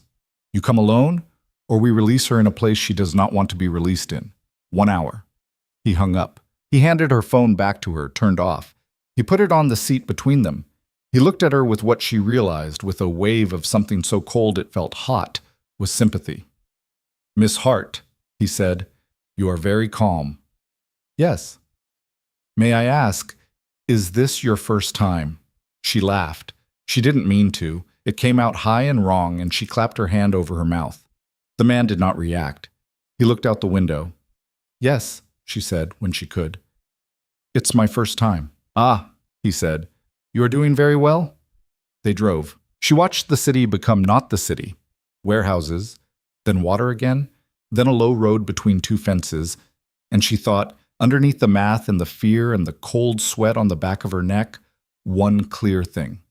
One clear thing that would stay with her through the next 3 hours, through the warehouse with the folding chair she would sit on without complaint, through the single crack in the kind-voiced man's calm when somebody on the radio used the word helicopter, through the moment the door at the far end of the warehouse opened and every man in the room turned to face it, through the moment, an hour and 17 minutes later, when she saw Adrian DeLuca walk into the warehouse without a tie, without a weapon she could see, with his hands empty and open and held out from his sides, with Mr. Rienzi behind him and a man she had never seen behind Rienzi, with a look on his face she would remember for the rest of her life, which was the look of a man who had decided, on the ride over, exactly which version of himself was going to walk out of this room. Through all of it, there was one clear thing. She had said it, she had said the word. He had too. On the phone. In a voice she had never heard him use with anyone. He had said it to her before he came because he had understood, in the second he heard her voice, that if he did not say it before he came, there was a universe in which he did not get to say it at all. He had refused that universe. He had burned it down before he walked out the door. He had said "I love you" to her on a line that 4 men were probably listening to, and he had said it without hedging and without lowering his voice, and he had made her say it back, because he was not going to let her live the next hour without having given herself that one thing. Later, much later, when it was all over, when the warehouse was empty and the cars had gone and she was sitting in the back of a different car, his car, with her head on his shoulder, his hand flat and warm against the back of her skull, his breath uneven against the top of her hair, she would think that the best thing he had ever done for her, and he had done by then a lot of good things for her, was that phone call. Not the rescue, not the men he brought, not the things he said later, in the car or in the hospital waiting room, where they made her sit for 4 hours because her blood pressure was a mess, or in her apartment 2 nights after that when he finally sat down on her couch and pulled her against him and did not move, did not try anything, did not do anything at all except hold her while she shook and shook and shook for the first time since it had happened. The best thing he had ever done for her was the phone call. Because in the phone call, before she knew if she was going to see him again, he had made sure she knew. And on the drive to the warehouse, with a stranger's clean fingernails in her peripheral vision and the water of the East River fading out of the window, Lena Hart, who had kept her hands still for 12 years, who had built a life out of small, clean, correct actions, who had loved a man without permission for 7 years, 2 months, and by now considerably more than 11 days, sat in the back of a black SUV, and she did not cry, and she did not pray, and she did not beg, and she did not think about dying. She thought about the next dinner, The warehouse had no name on it. It was the kind of building a person drove past 1,000 times without ever once thinking about it. Low, brick, a rusted sign for a shipping company that had gone out of business in 1994, a loading dock with weeds growing out of the concrete. The kind-voiced man took her out of the SUV with one hand lightly under her elbow, the way an usher leads a woman down a church aisle. He walked her through a side door. Inside, the building was mostly empty and mostly dark, with a few yellow lights hanging from the rafters and a single folding chair set in the middle of the floor about 30 feet from the far door. Someone had even brought a bottle of water and set it on the floor next to the chair. She sat down. The kind-voiced man stood 3 feet behind her. 2 other men stood at the far door. 2 more were somewhere behind her, out of sight. She did not turn to look. She kept her hands in her lap. She counted her breaths. 4 in, 4 hold, 4 out. She had been sitting on the chair for 49 minutes. She had counted, in her head, against the ticking of a water pipe somewhere, when the kind-voiced man touched his ear and said softly, "He's here." And then the door at the far end of the warehouse opened, and Adrian walked in. He was not alone. Rienzi was at his left shoulder, in the gray wool coat he wore in every weather, holding a manila envelope.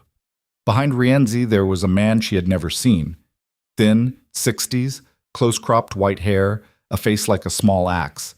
And behind that man, at an almost respectful distance, 2 more men in dark jackets, empty hands, walking with the particular looseness of people who had been told, on the drive over, to keep their hands visible and their mouths shut. Adrian himself was in a black coat over a white shirt open at the collar.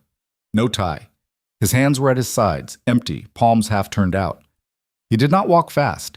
He walked at the pace a man walks into a church or a hospital room. He did not look at her at first. He looked at the man standing behind her. He kept his eyes there all the way across the warehouse.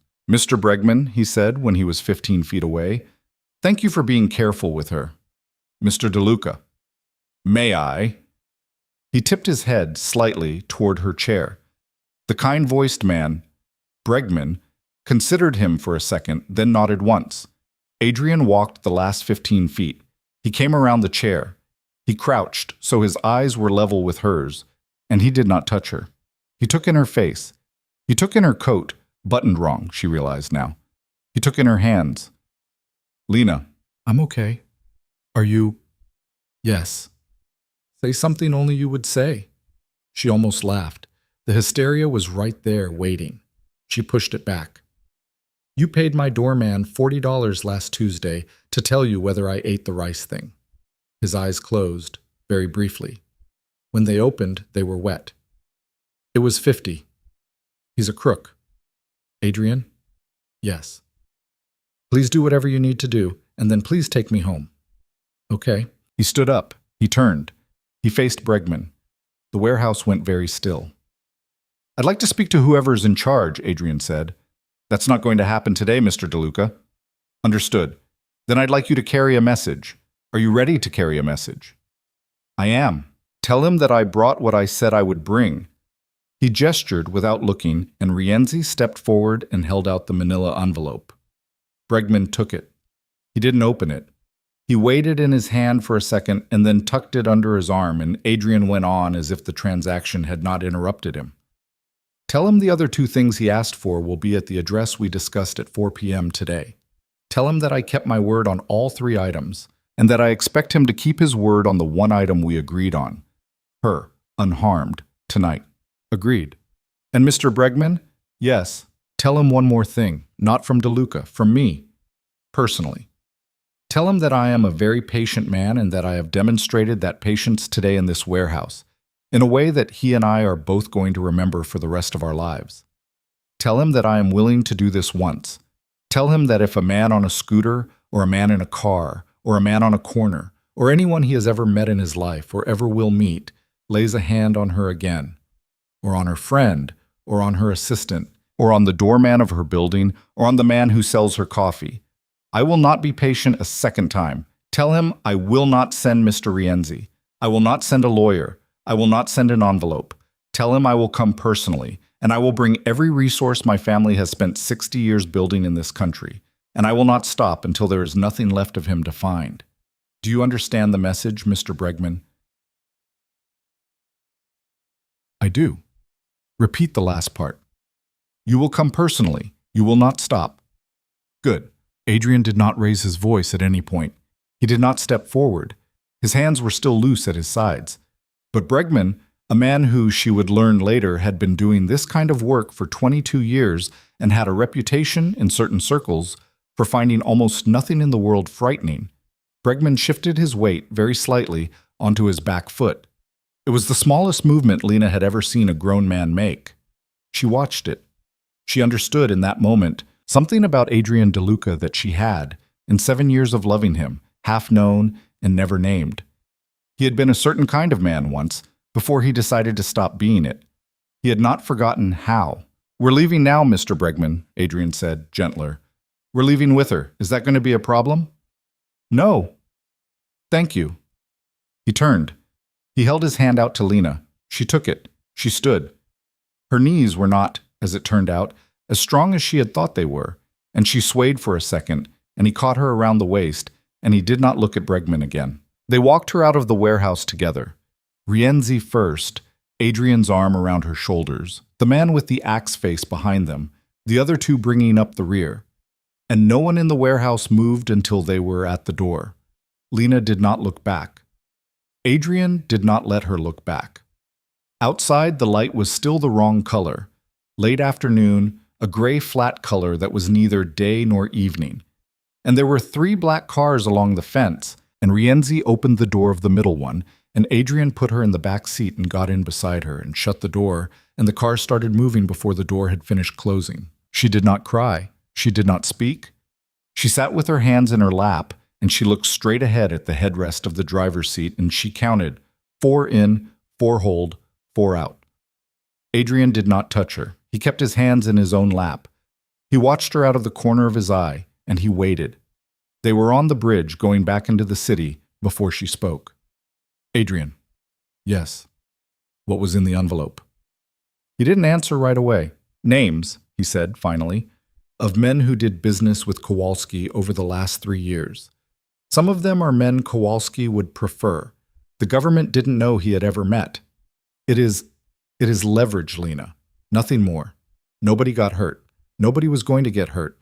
I handed him the only thing he was ever going to accept in exchange for you, which was a piece of paper that makes it slightly less safe for him to breathe in this country for the next 12 months. Okay? And the other 2 things will be at the address at 4. They are also pieces of paper, also leverage, also not people. Okay? Lena. Yes. I did not hurt anybody today. I want you to know that. I did not hurt anybody, and nobody on my side hurt anybody on his side, and I am not going to lie to you later and tell you that I did something different. I made a deal. I kept the deal. I walked out. That is what happened. Okay? I almost didn't, he said very quietly. I almost did something else. On the drive over. I sat in the car for about 6 minutes on the way, and I had a long conversation with myself about what kind of man I was going to be when I walked into that warehouse. I had Mr. Rienzi, and I had the men you just saw. And I had 3 other cars you didn't see, and I had other resources I am not going to describe. And I sat in the car and I thought very seriously, for 6 minutes, about going in with all of it. And it would have worked. And some people in the warehouse would be dead, and I would be a different person for the rest of my life. And you would know it. And I thought about what your face would look like 6 months from now, or a year, or 5, when you figured out what I had done, which you would figure out, because you are the smartest person in any room you walk into. And I decided I would rather walk in with an envelope. He let out a breath. So that is what I did. She turned her head. She looked at him. Adrian? Yes. Thank you. He did not say you're welcome. He put his head back against the seat, and he closed his eyes, and she watched a single tear come out from under the lashes of his right eye and slide down into his hairline without ever touching his cheek. And she reached over, finally, and she put her hand over his hand on the seat between them, and he turned his palm up and closed his fingers around hers and did not open his eyes for the rest of the drive. They did not go to her apartment. They went to a hospital, not Lenox Hill, a smaller one, a private one, off the park, where a doctor who knew Rienzi by his first name was waiting for them in a quiet room on the 4th floor. The doctor was a woman in her 50s with short gray hair and warm hands, and she asked Lena to sit on the edge of the examining bed, and she checked her blood pressure and her pulse and her pupils and the back of her neck and her wrists and her ankles. Her blood pressure was a mess. Her pulse was high. Her pupils were fine. There were no bruises on her wrists, on her ankles, anywhere. The doctor was very gentle. She asked, in a low voice, whether anyone had touched Lena. Lena said no. The doctor asked her to say it again and looked her in the eyes when she said it. Lena said no again. The doctor nodded and said, "Good. Okay. Good." And then the doctor gave her something small and white to put under her tongue and told her it was going to make her sleepy and that was what she wanted and that Adrian was going to be right outside the door and they were not going to leave her alone for a second. She slept for 4 hours on a bed in a private hospital room with Adrian in a chair by the door and Rienzi in a chair in the hallway and a nurse checking on her every 20 minutes. And when she woke up, it was dark and Adrian was still in the chair and he had not moved. And the only thing different about him was that his collar was unbuttoned one more button. "Hi," she said. "Hi. What time?" 11:15. "Okay." She sat up slowly. He stood up, came to the bed, sat on the edge of it. He put his hand on the side of her face. It was the first time he had touched her face with his bare hand in 7 years, 2 months. And she would have done the math, but she was too tired, and she turned her cheek into his palm and closed her eyes and cried, finally, for about 3 minutes, not hard, just steady, while he sat there with his hand against her cheek and didn't speak. When she was done, he gave her a tissue from the box on the nightstand. She blew her nose. She laughed, once, small and wet. He almost smiled. "Take me home," she said. "Okay." He drove her home himself. Not his car, not Rienzi's. A plain sedan she had never seen before. He drove one-handed, the other hand loosely around hers across the console, and he didn't talk, and he didn't play music. And when they got to her building, he parked in the loading zone out front, and her doorman, Freddie, who was usually asleep at 11 at night, was awake in a way that meant he had been waiting, and Freddie opened the car door for her and said, "Miss Hart," in a voice like he was going to cry, and she reached out and squeezed his arm and said, "I'm okay, Freddie, I'm okay." And she could hear Adrian behind her saying something quiet to Freddie, and she couldn't make out the words, but she heard Freddie say, "Yes, sir. Of course, sir. Thank you, sir." And she understood distantly that her doorman had been on Adrian's payroll for longer than she had realized. Upstairs in her apartment, Adrian did not turn on the lights. He shut the door behind them, double-locked it, walked through each room, bedroom, bathroom, closet, kitchen, the little alcove by the window, methodically, without theater, then came back to the living room, and finally stopped. He stood in the middle of her rug with his coat still on and his hands at his sides, and he looked at her. "Lena." "Yeah." "Can I hold you?" "Yes." He took her in his arms, gently, not tightly, as if she were made of something breakable, and she put her face into the front of his shirt, and she stood there. And she breathed, and he breathed, and they stood in her living room like that for a long time, not moving, not talking, her hands fisted in the wool of his coat, his chin against the top of her head. At some point, without her noticing exactly when, she started shaking. Not crying, just shaking. A fine, fast tremor that started in her shoulders and ran down through her arms into his coat. He didn't say anything. He didn't try to make it stop. He just held on until it did. When it did, he said, "Do you want me to stay?" I don't know if I... "Lena, I'm not asking you anything. I'm asking if you want me to sleep on your couch." "Oh, I will sleep on the couch. I will go home. I will sit in the hallway outside your door. You tell me." She didn't answer for a minute. Then she said, into his shirt, "Couch." Couch it is. He slept on her couch. He was too tall for it. He did not take off his clothes, only his coat and his shoes. She gave him a pillow and a blanket from the linen closet, and he said, "Thank you." Like she had handed him the keys to a hotel room, and she went into her bedroom and she lay down in her own bed in her own clothes. She could not yet make herself undress. And she left her bedroom door open a foot, and she listened to him breathe from across the apartment, and for the first time in a week, she slept all the way through the night without waking. In the morning, he was up before her, drinking coffee in her kitchen, making phone calls in a low voice in Italian. He had bought coffee, apparently, from somewhere. There was a paper bag on the counter with 2 pastries in it. He ended the call when she came in. He looked at her over the rim of the cup. She was in an old t-shirt and sweatpants, and her hair was up in a knot, and she had washed her face, and she had, on some deep animal level, finally stopped being afraid. He saw it on her. She saw him see it. Neither of them said anything about it. Pastry? Okay. They ate at her counter, standing up. When they were done, he said, I have to go to the office for a few hours.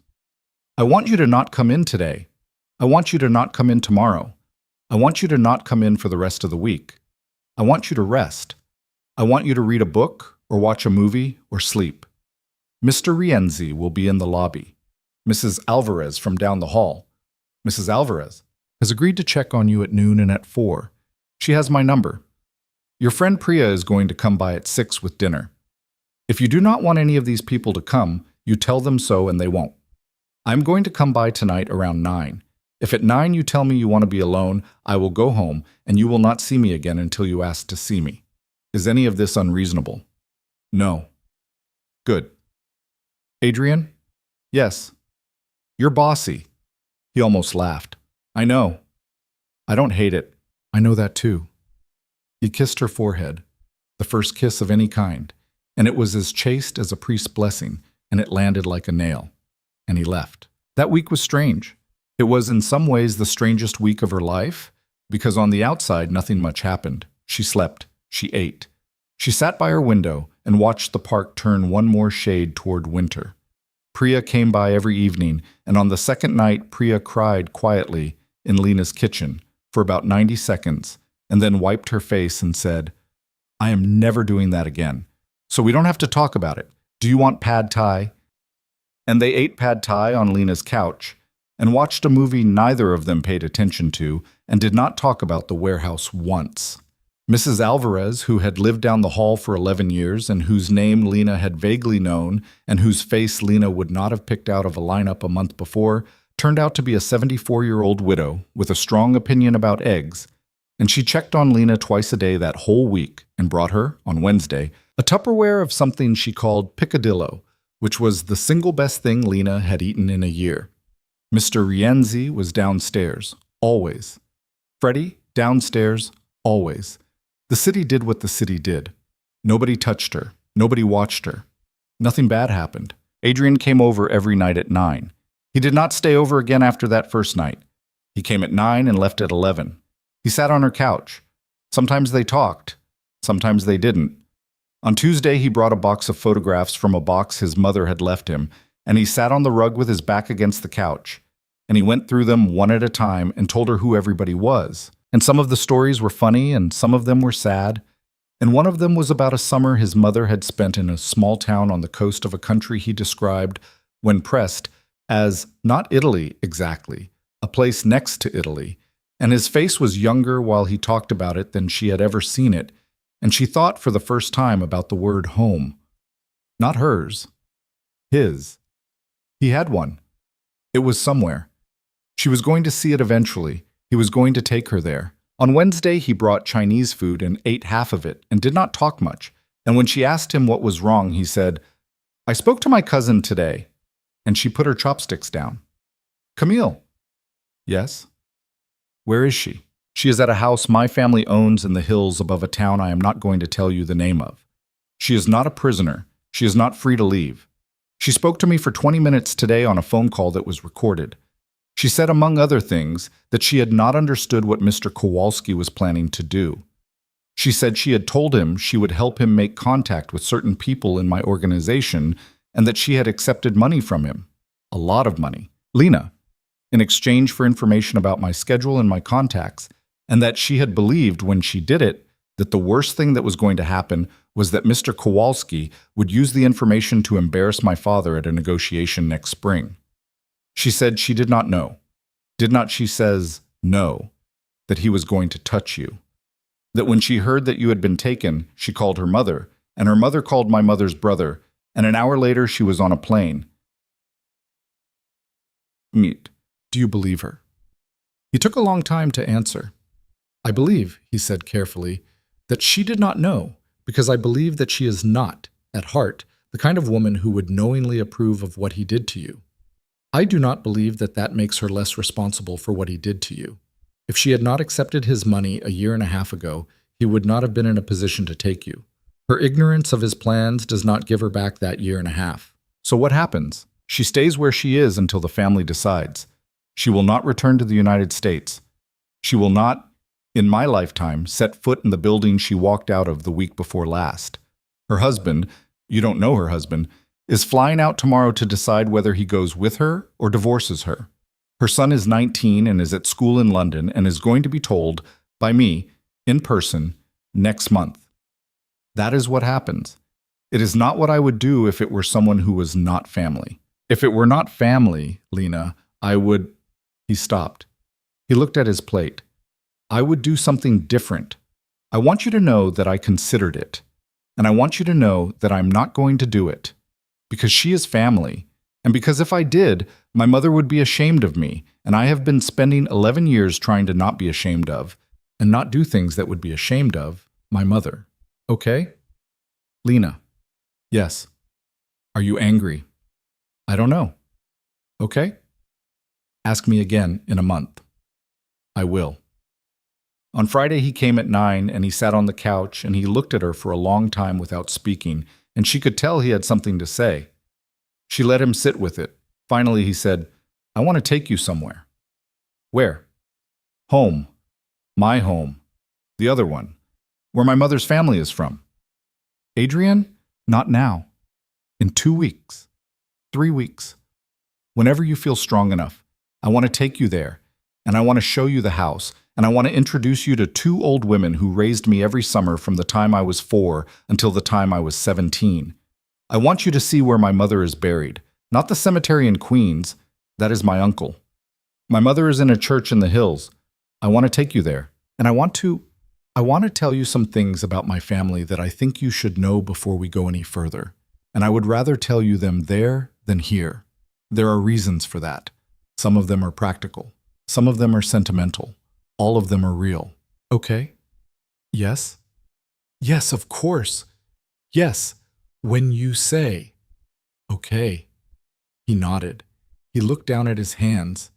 Then he said, in a voice that was a shade more careful than the one he had been using with her all week, Lena. Yes. There is one more thing I want to say tonight, and I want to say it badly. And I want to not say it, because I promised you once I would not say it again until you asked, and you have not asked, and I am, all of a sudden, very bad at keeping my word. She took a breath. Adrian. Yes. Say it. I love you. I love you too. I'm going to say it a lot, he said. Starting now, starting tonight. You should know. I am going to say it in the morning, and I am going to say it at night, and I am going to say it when I hand you coffee. I have been storing it up for 7 years, and it is going to come out now. You are going to get very tired of it. I won't. You might. I won't. Okay. He reached out. He took her hand. He did not pull her in.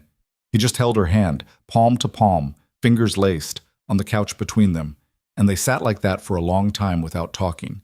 And at 11, per the rule he had made for himself without telling her, he stood up and he put on his coat and he said, Good night, Lena Hart. And she said, Good night, Adrian DeLuca. And he left. The next morning, for the first time in a week, she went out. She walked to the coffee shop on the corner. Mr. Rienzi walked 10 feet behind her. The coffee shop was full of people who did not know her name, and she stood in line behind a man with a baby, and the baby looked at her over the man's shoulder, and she smiled at the baby, and the baby smiled back. She ordered a latte. She sat by the window. She watched the street. Nothing bad happened. A bus went by. A woman walked a small dog in a coat, possibly the same small dog from the bodega, possibly a cousin of that small dog. And the woman saw Lena in the window and smiled. Lena smiled back. Nothing bad happened. For the first time in 2 weeks, nothing bad happened and kept not happening, and Lena sat there with her hands around her cup, and she thought, okay, the world is going to let me have this. She went back to work on Monday. She did not make a production of it. She came in at 8:15, same as always. Priya looked up from her desk when she came in and did not make a production either. Just said, Hi, Coffee's on your desk. We have the Hirota call at 10. And Lena said, thanks, and went into her office. Ben stopped by at 10:30. He had a bandage over his left temple and a bruise turning yellow along his jaw, and he set a folder down on her desk and said, I heard you had a week. I heard you had a week. Yeah. We should go to lunch. We should go to lunch. She reached across the desk and squeezed his hand once, quickly, and he squeezed hers back, and then he left, because he was not, as she had always known, the kind of man who needed a scene. She did the Hirota call. She did a 2 o'clock with legal. She had a sandwich at her desk. At 4:15, Adrian stopped by. He stood in her doorway with his hands in his pockets, same as always, and looked at her for a half second too long, same as always. And he said, Are you ready to go home? And she said, Yes. And he said, Mine or yours? And for a second, just a second, she couldn't answer, because she had not, yet, been to his. And then she said, Mine. And he said, Okay. And he walked her down to the car, and that was the first night she slept badly again. She woke at 3:40 in the morning from a dream in which the kind-voiced man had been standing at the foot of her bed, politely holding out his hand for her earrings. She sat up. Her heart was pounding. She breathed. 4, 4, 4. And it did not work. She got up. She went into the living room. She sat on the couch. She did not turn on the lights. She looked out the window at the building across the street, at the 3 windows that were still lit even at this hour. An insomniac, a nurse coming off shift, a baby, and she picked up her phone and she called him. Lena. His voice was already awake. She had a brief, sharp, ridiculous thought that he had been waiting for this call. I had a dream. Okay. I don't want to be alone tonight. Give me 20 minutes. Adrian, 20 minutes. Go put the water on for tea. Don't pick up the phone again unless it's me. I love you. I'll be there. He hung up. He was there in 18. He came in with his hair half flat from a pillow and a soft gray t-shirt under his coat and no socks on under his shoes. And he did not ask her what the dream had been, and he did not try to fix it. He took his coat off. He made her drink the tea. He sat on her couch with her, and he turned the television on low to some old black and white movie, and he put his arm around her, and he did not try anything, and he did not kiss her mouth. And when she put her head on his chest, he put his chin on top of her head, and he breathed, and his breathing was slow and long and even, and she realized after a little while that he was breathing that slowly on purpose for her to match, and she matched, and her pulse slowed, and the fear went down, and she slept on his chest like that for 3 hours with the movie talking softly at them in the dark. And when the sky started to turn gray, he carried her. He actually carried her, a thing she would never have allowed in her waking life, into her bedroom, and he put her in her bed, and he kissed her forehead, and he went to go sit on her couch until it was time for her to get up. She got up. She looked at him on her couch, asleep finally, with his feet hanging off the end because he was too tall for it, and she thought, this is a man, not a boss, not a project, not a dream. A man, with cold feet, asleep on a couch that did not fit him, because she had called him at 3:40 in the morning and said she didn't want to be alone. It was almost 2 full months before they slept in the same bed, and even then, the first night, they did not do anything but sleep. That was her decision. He did not argue with it. He held her in the dark in his apartment for the first time, and he said, into her hair, "Tell me if you want me to move." And she said, "Don't move." And he didn't, and she fell asleep with her forehead against his collarbone. And she woke up once in the night because he was not in bed, and she sat up, scared.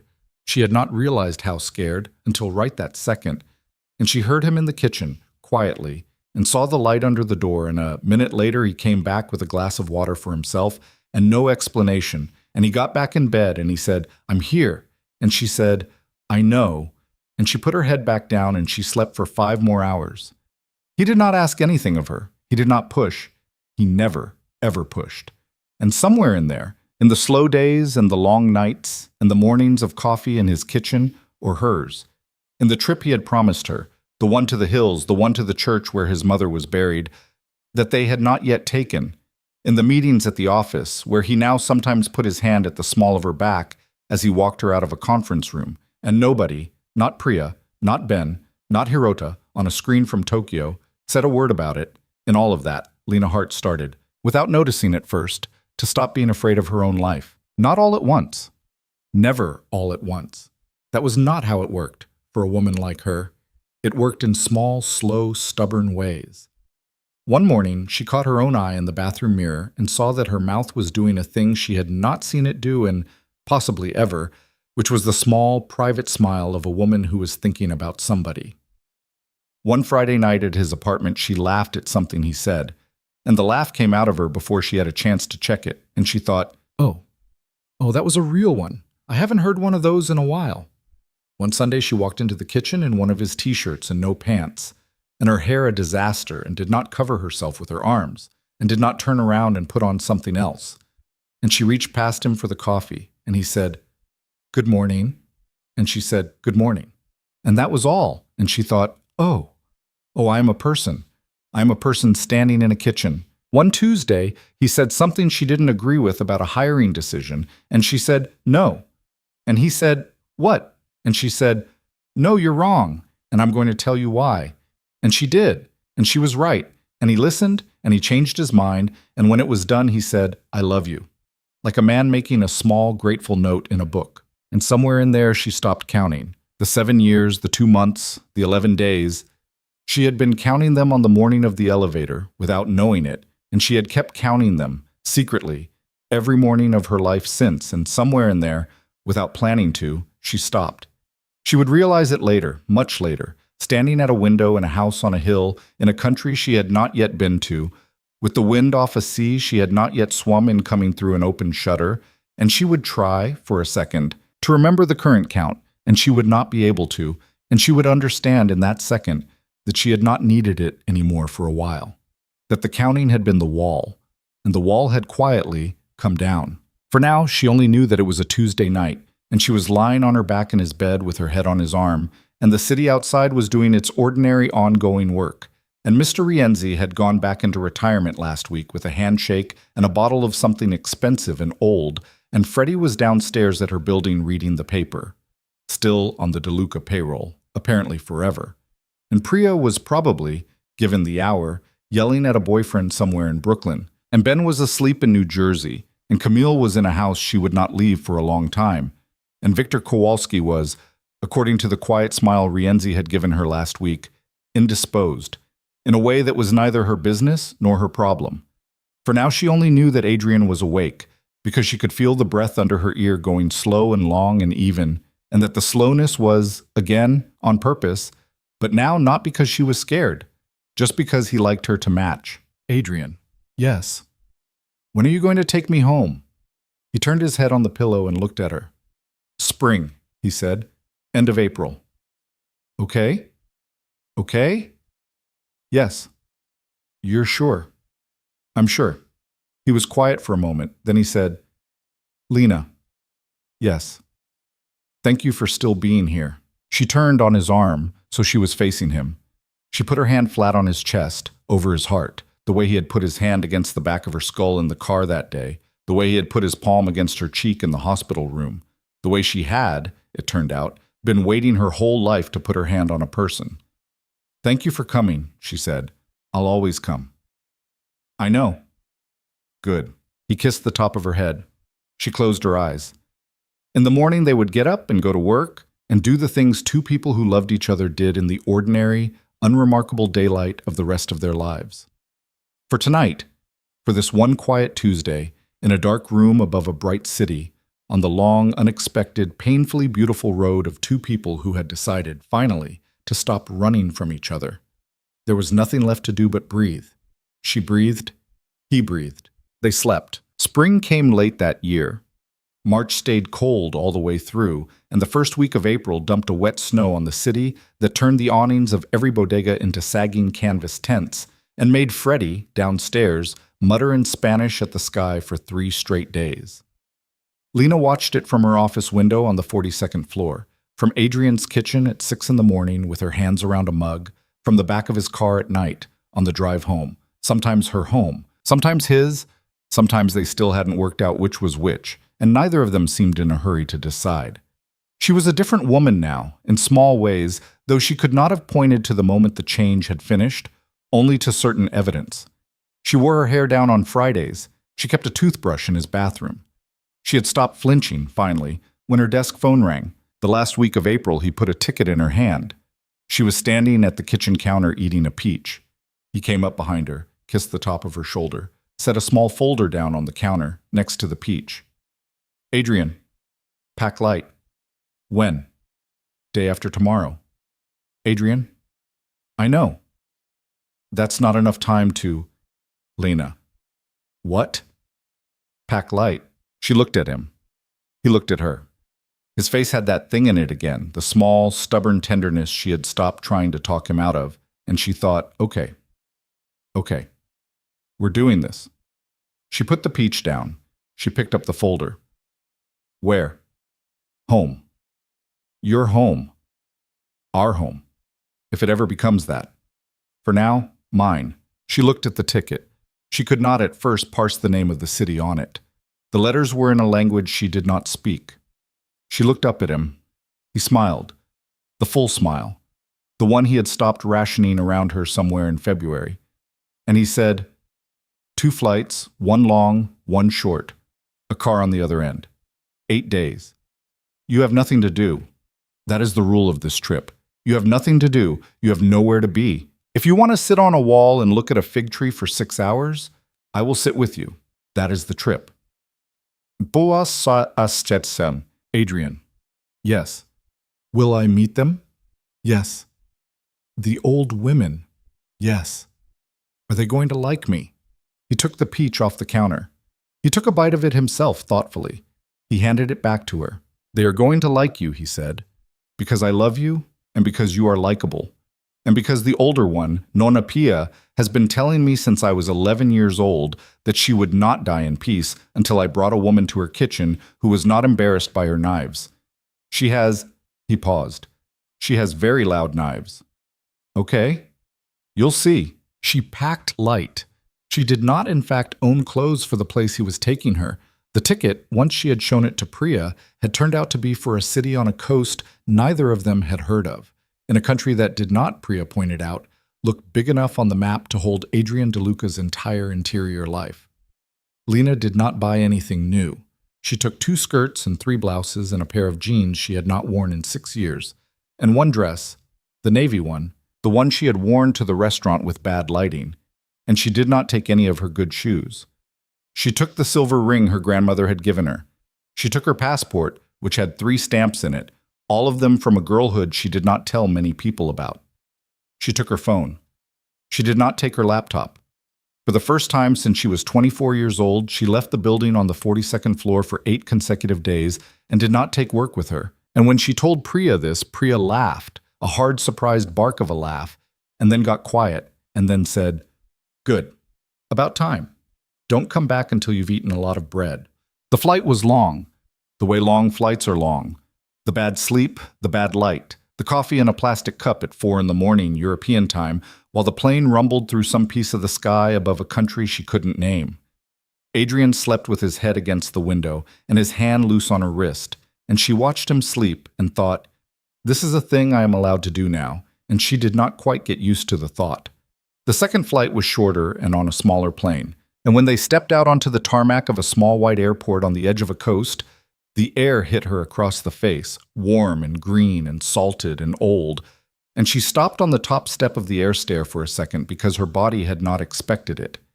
Adrian, 1 step below her, turned and looked up. Lena, I'm okay. The air's different here. Yeah, it does that. A man was waiting at the bottom of the stairs with a car and a hat in his hands. He was maybe 60, with a sun-dark face and hands like old leather. And when he saw Adrian coming down the steps, his eyes did a thing, a small glistening. And he stepped forward and did not hug him, only gripped his upper arms, hard, and said something in a language Lena didn't know. And Adrian said something back, and the man turned to Lena and took her hand between both of his and said, in careful, heavily accented English, Miss, welcome. I have wait for you. Thank you. My name's Stefano. Anything you want, you ask Stefano. Thank you, Stefano. He is good man. I know. I know you know. He winked at her, put her suitcase in the trunk of a dusty old Mercedes that had probably been black once and was now the color of a stone by the sea, and drove them for an hour and a half up into hills. She had not, looking down at them from the plane, understood were so high. The road climbed, and the trees changed. Olive, olive, olive, something that might have been almond. And eventually, at a turn where the land opened out and she could see, far below, a thin blue line of sea. Stefano slowed the car, pointed through the windshield, and said, "There, casa." The house was not large. That was the first thing she noticed. It was a low stone thing, 2 stories, built into the shoulder of a hill, with pale green shutters and a red-tiled roof and a fig tree in the front, that might, Adrian said as they pulled in, have been 400 years old, or it might have been 60. Nobody in the family agreed. Bees were in the fig tree. The smell of the air was, she did not have a word for the smell of the air. It was warm stone, and something green that wasn't basil and wasn't rosemary, but was a cousin of both, and it was the sea underneath all of it, faint and far and steady, and there was a cat asleep on the front step. 2 women came out of the door. One was maybe 75, with short gray hair and a strong straight back. The other was smaller, rounder, with white hair tied up in a kerchief, and eyes the same color as Adrian's. That one, the white-haired one, stopped when she saw Lena, put both hands over her own mouth, and said something in the language Stefano had spoken, and the other woman, the taller one, laughed. And Adrian walked up to both of them and took the white-haired woman in his arms and held her for a long time without speaking. "Lena," he said, when he could, "this is my Nonna Pia, and this is her sister Maria. They raised me every summer of my life until I was 17. Nonna, Zia. This is Lena Hart." Nonna Pia came down off the step. She was a full head shorter than Lena. She took Lena's face in both of her dry, strong hands, and she looked at her, and she looked at her, and Lena Hart, who had kept her hand still for 12 years, who had once sat in the back of a kidnapper's SUV and not cried, felt her eyes fill up, and one tear ran down and landed on the old woman's thumb. Nonna Pia nodded, once, like a woman confirming a suspicion. She patted Lena's cheek. She said something to Adrian in the language, not long, and Adrian's face opened, and he said, "Nonna." "What did she say?" He cleared his throat. "She said you have a good face. She said she was worried about what kind of face I would bring." Lena laughed, wet, surprised, and Nonna Pia laughed too, the dry little laugh of a small, strong old woman, and then she took Lena by the hand and led her into the house, and that was the beginning of the 8 days. The 8 days were ordinary. That was what Lena would remember for the rest of her life. Not that they were beautiful, though they were beautiful, but that they were ordinary. They woke up late. They ate bread with oil and salt at a table in the garden. Nonna Pia argued with Maria in the kitchen over whether to put chilies in the sauce. Stefano came by in the afternoons with fish sometimes, or with a letter for someone, or with nothing, just to sit on the front wall and smoke one cigarette and talk to Adrian in the slow, easy way of a man who had known another man since that other man was 7. The cat on the step turned out to be named Basilio. Basilio adopted Lena with the cool, proprietary calm of a creature who had watched a great many women come and go through that door, and had decided, after 2 afternoons of observation, that this one was acceptable. He slept on her feet in the kitchen while she read. He followed her out to the fig tree in the evening. Nonna Pia noticed. Nonna Pia approved. Nonna Pia said something to Adrian on the 3rd evening that made Adrian put his face in his hands and laugh until his shoulders shook, and when Lena asked what his grandmother had said, he wiped his eyes and said, "She said the cat has better taste in women than my mother did." "Your mother?" "Yes. You don't have to. I want to."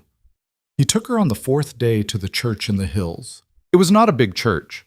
It was half ruined, in fact, on one side, where a wall had fallen in some storm 150 years ago that Nonna Pia still referred to as the bad weather, and the roof over the nave was newer than the walls by 2 centuries.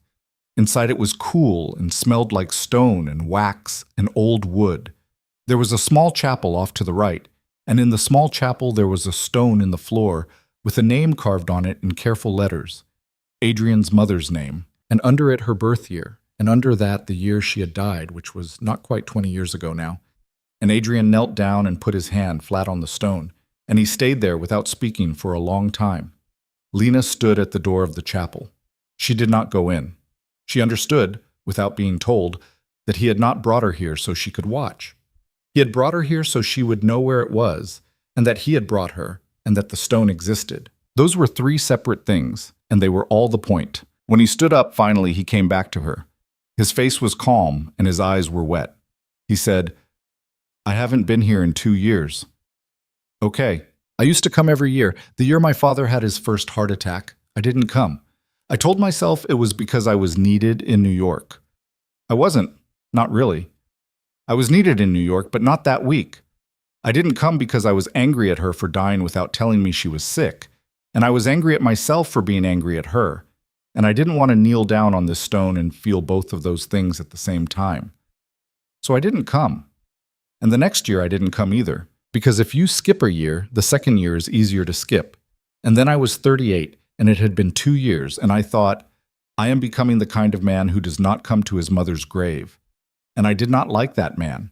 And I decided the next time I came, I would not come alone. I'm outside. She didn't say anything. He took her hand. I did not know at the time who I was going to bring, he said. I had a guess. They walked out of the church. The hills were gold in the late light. A goat, somewhere below the road, was making the sound a goat makes when nobody else is paying attention to it.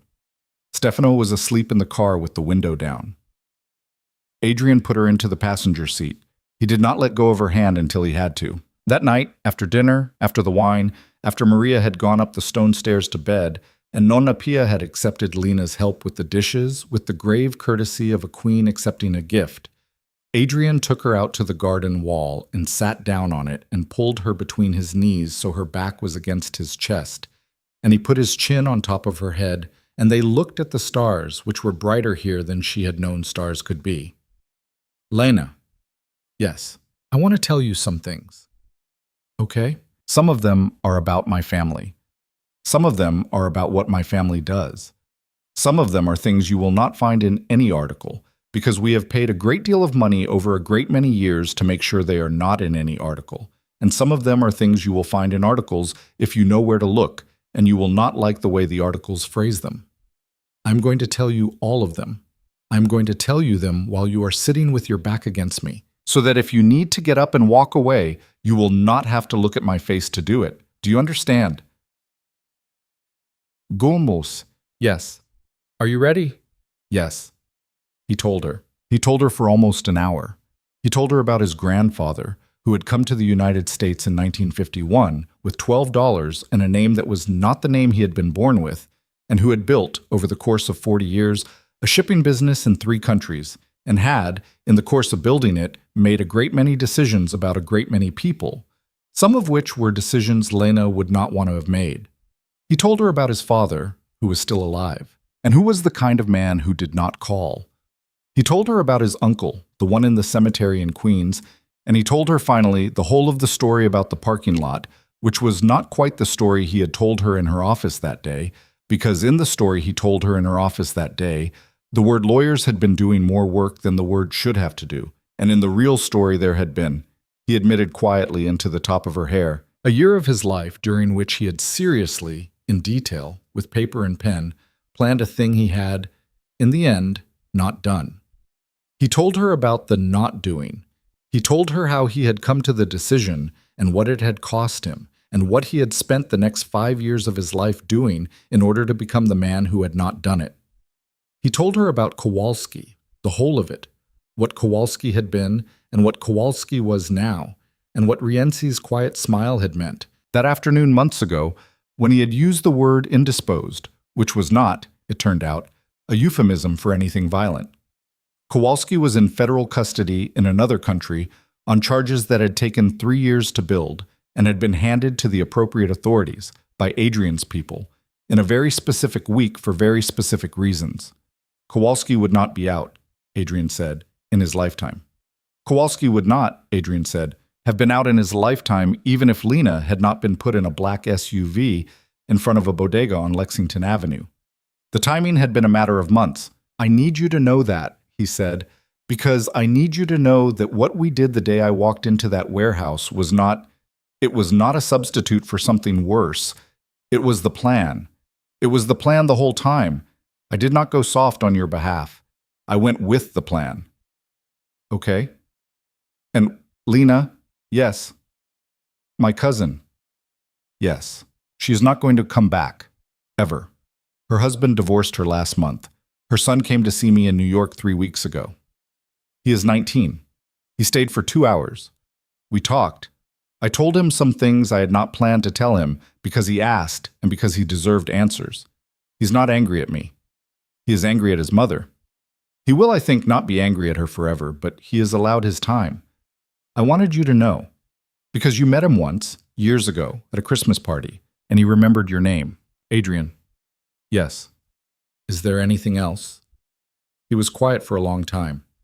She could feel his heart through her back, steady, slow. There is one more thing, he said eventually, and it is the only thing on this list that I am asking you for something about. Everything else I have been telling you to tell you. This one is a question. Okay, I am not the man my grandfather was. I am not the man my father was. I have tried very hard for a long time not to be. I will not always get it right. There will be decisions over the years of my life about what this family does and does not do, and I will be part of making those decisions, and some of them will be harder than others, and I will not always be proud of every single one of them. I will try. I will try harder than I have tried at anything else in my life because of you. But I want you to know, tonight, under this sky, before we go any further, that you are marrying, he caught himself, that if you were to marry a man like me, you would be marrying a man who is trying and not a man who has finished. Do you understand the difference? She turned her head against his chest, so her ear was over his heart. Yes. I don't want to surprise you later. You won't. Lena. Yes. Is that okay with you? She thought about the diner on Route 9. She thought about the girl who had learned, at 19, to keep her hands still.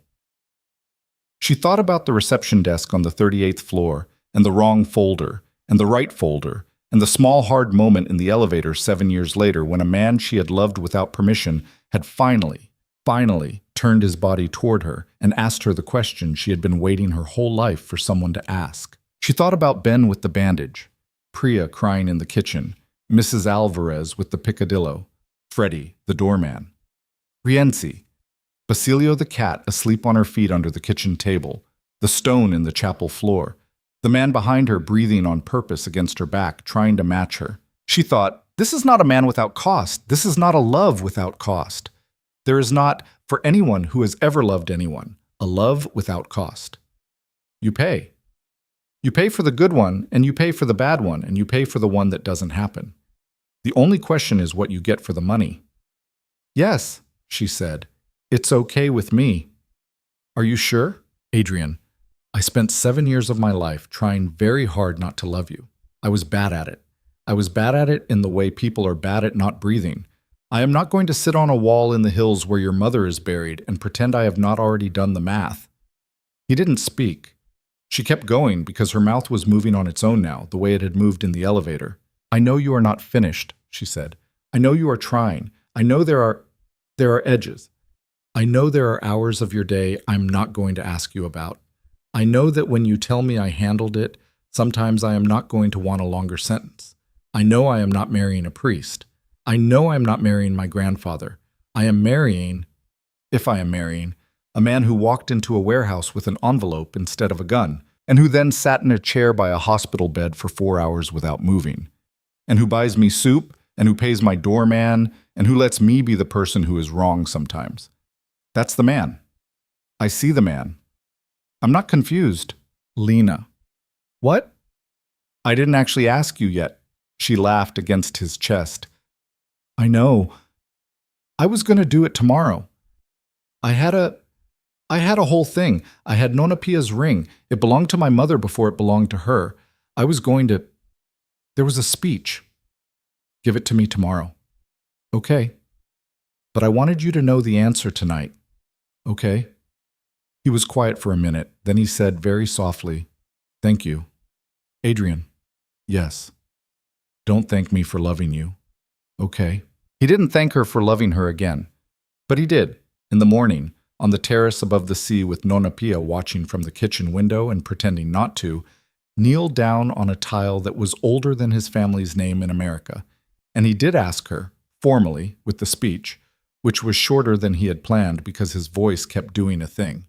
And she said yes a second time, and the ring, a small old ring, gold, with a stone the color of water in a deep well, was too big for her finger, and Nonna Pia, that afternoon, took it into the village to be sized while Lena and Adrian sat on the wall and ate figs off the tree and did not talk about anything important. They were married in the small chapel off the nave of the half-ruined church in the hills 6 weeks later, at 10 o'clock in the morning on a Saturday with 23 people in attendance.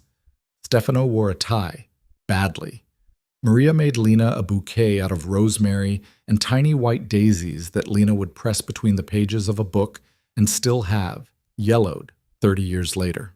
Priya flew in from New York with a dress bag and a small box that turned out to contain a pair of earrings Lena had admired once, 2 years before, in a store on Madison Avenue, and had not bought. Ben came with his wife, a woman named Ruth, whom Lena had never met and who turned out, within half an hour of meeting, to be the kind of friend Lena had been waiting her whole adult life to stumble into. Mr. Rienzi came in the same gray coat with a woman he did not introduce and whom nobody asked about, and he gave Lena a small wooden box and said, "For me, miss, a very long time overdue." And inside the box was a rosary of smooth black beads that had belonged to his mother, and Lena cried on him for 30 seconds, and he stood there with his eyes closed and one hand patting her back like a man who had been hoping for this particular errand his whole life. Adrian's father flew in from Milan.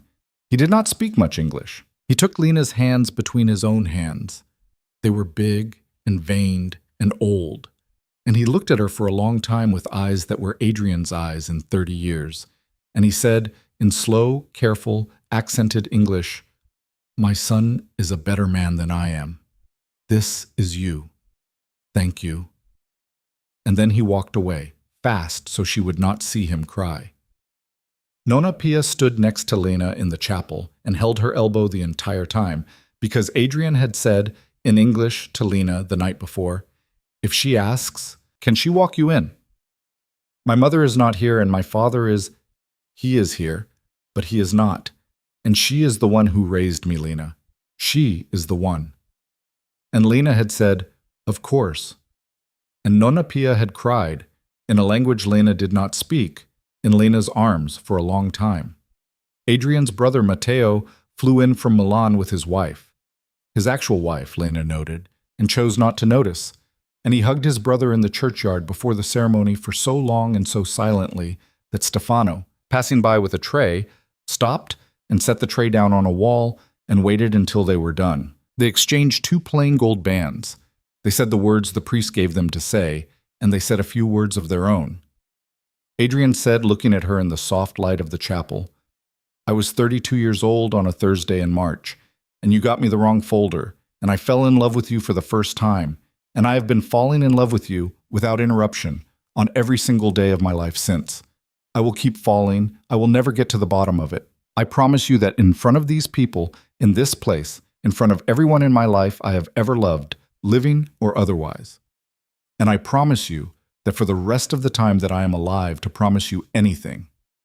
And Lena, who had written hers down and had meant to read them, set the paper down on the small wooden rail beside her and said, "I was 24 years old, and I was sitting at the wrong desk, and you came out of an elevator and did not smile at me once. And I made up my mind that morning that I was going to work for you if it killed me, because I had never seen anyone pay that much attention to whether a folder was the right color, and I thought, whoever that man is, he is taking something seriously, and I am not going to let him do it alone.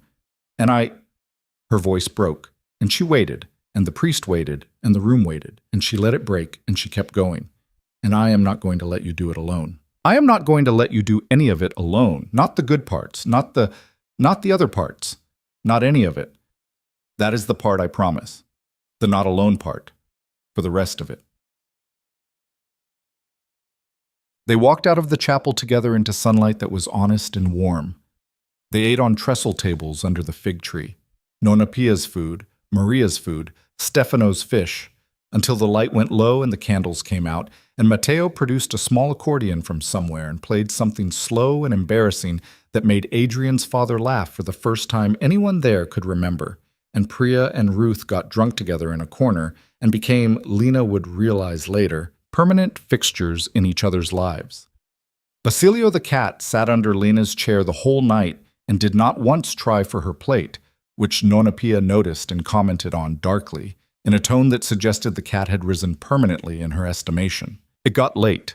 The guests went slowly, in twos and threes, down the hill to the small hotel in the village where they had all been put up. The older people went up to bed in the house. Someone, Stefano probably, blew out the candles on the long table and left them to the dark. And Adrian took his wife's hand, and he walked her around the side of the house to the wall where they had sat a month and a half before, and he sat her down on it, and he stood in front of her with his hands on her knees, and he looked up at her in the last of the moonlight, and he said, "Lena di Luca." She laughed, a quick, startled, watery laugh, because hearing the name out loud did something to her chest she had not been ready for. "Hi. Hi. I'm tired. Me too. Let's go to bed. In a minute." "Okay."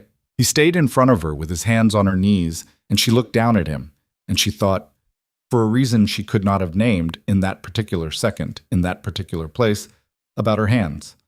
She thought about how steady they had been for 12 years, how they had been steady in a diner, and steady at a reception desk, and steady in an elevator, and steady in the back of an SUV, and steady somehow in a warehouse, and steady on a folding chair. She had built her whole life on that steadiness.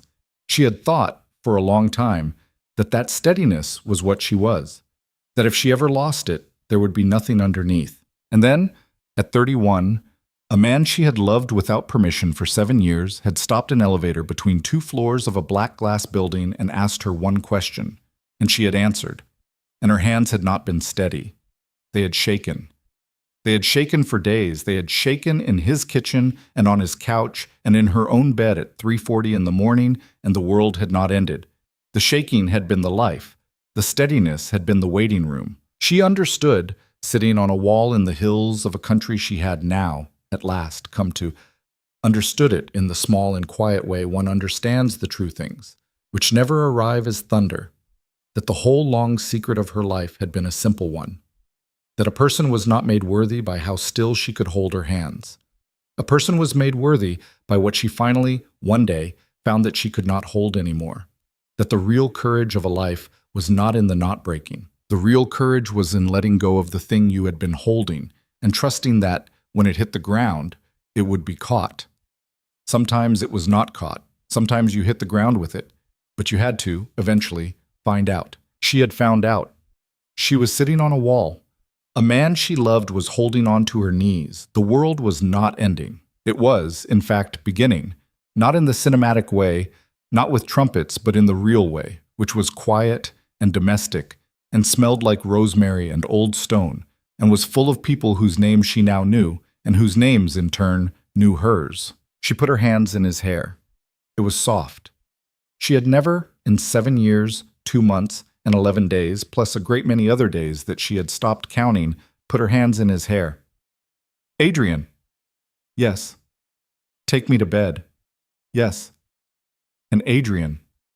"Yes.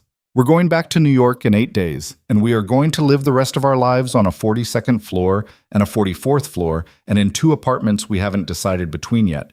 And we are going to have breakfast, and we are going to have meetings, and we are going to have Tuesdays. And on some of those Tuesdays, bad things are going to happen, and on most of them, nothing is going to happen at all. And I want you to know that the nothing happening Tuesdays are the ones I am marrying you for.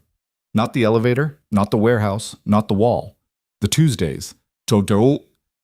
Mom Tutti. He put his forehead against her knee. "Okay. Okay. Lena." "Yes. Thank you for the Tuesdays." "You're welcome." He stood up. He pulled her off the wall. He put his arm around her shoulders. They walked together back toward the house, slowly, because Nonna Pia's hill was steeper than it looked, and because there was no hurry, not anymore, not ever again. Behind them, the long table sat empty under the fig tree, with the candles burned out and the last of the wine in the bottom of a glass that Basilio, after considering it for a long moment in the dark, declined with his usual good judgment to investigate. Above them, the sky did what the sky in these hills had done for every night of every year of every life that had ever been lived underneath it. It held its stars. It held its quiet. It held tonight, among all of the countless small and breakable and ordinary things it had ever held, two people who had, at last, stopped running. From each other, from themselves, from the slow and unglamorous and entirely human business of letting their hands shake, and being seen shaking, and being loved. Not in spite of it, but for it, and on the other side of the world, in a city neither of them would live in forever, but both of them would always, in some secret corner of themselves, call the first home. A doorman named Freddie was reading a newspaper, and a woman named Priya was asleep on a plane, and a man named Ben was teaching his daughter to ride a bicycle in a driveway in New Jersey, and a 42nd floor full of empty offices was waiting, patiently, for Monday. The building had a mood, the people who worked there liked to say. On good days, the whole thing hummed. On bad days, it held its breath. It would hold its breath, now and then, for the rest of their lives. But on most days, on the Tuesdays, on the plain, unexceptional Tuesdays that would make up the long, greater part of the years they had left, it would simply hum, the way buildings hum, and two people would ride the elevator up together, and nobody, not Marcus at the desk, not the paralegals in the express bank, not even the elevator itself, would remember, after a while, that there had ever been a night when it stopped between 41 and 42. Only they would remember, and they would remember it, from then on, the way people remember the moment a door opened in a life they had thought was already finished, with gratitude and with a small private awe, and with the steady, unremarkable, deeply ordinary love of two people who had, in the end, chosen each other, on purpose and on time.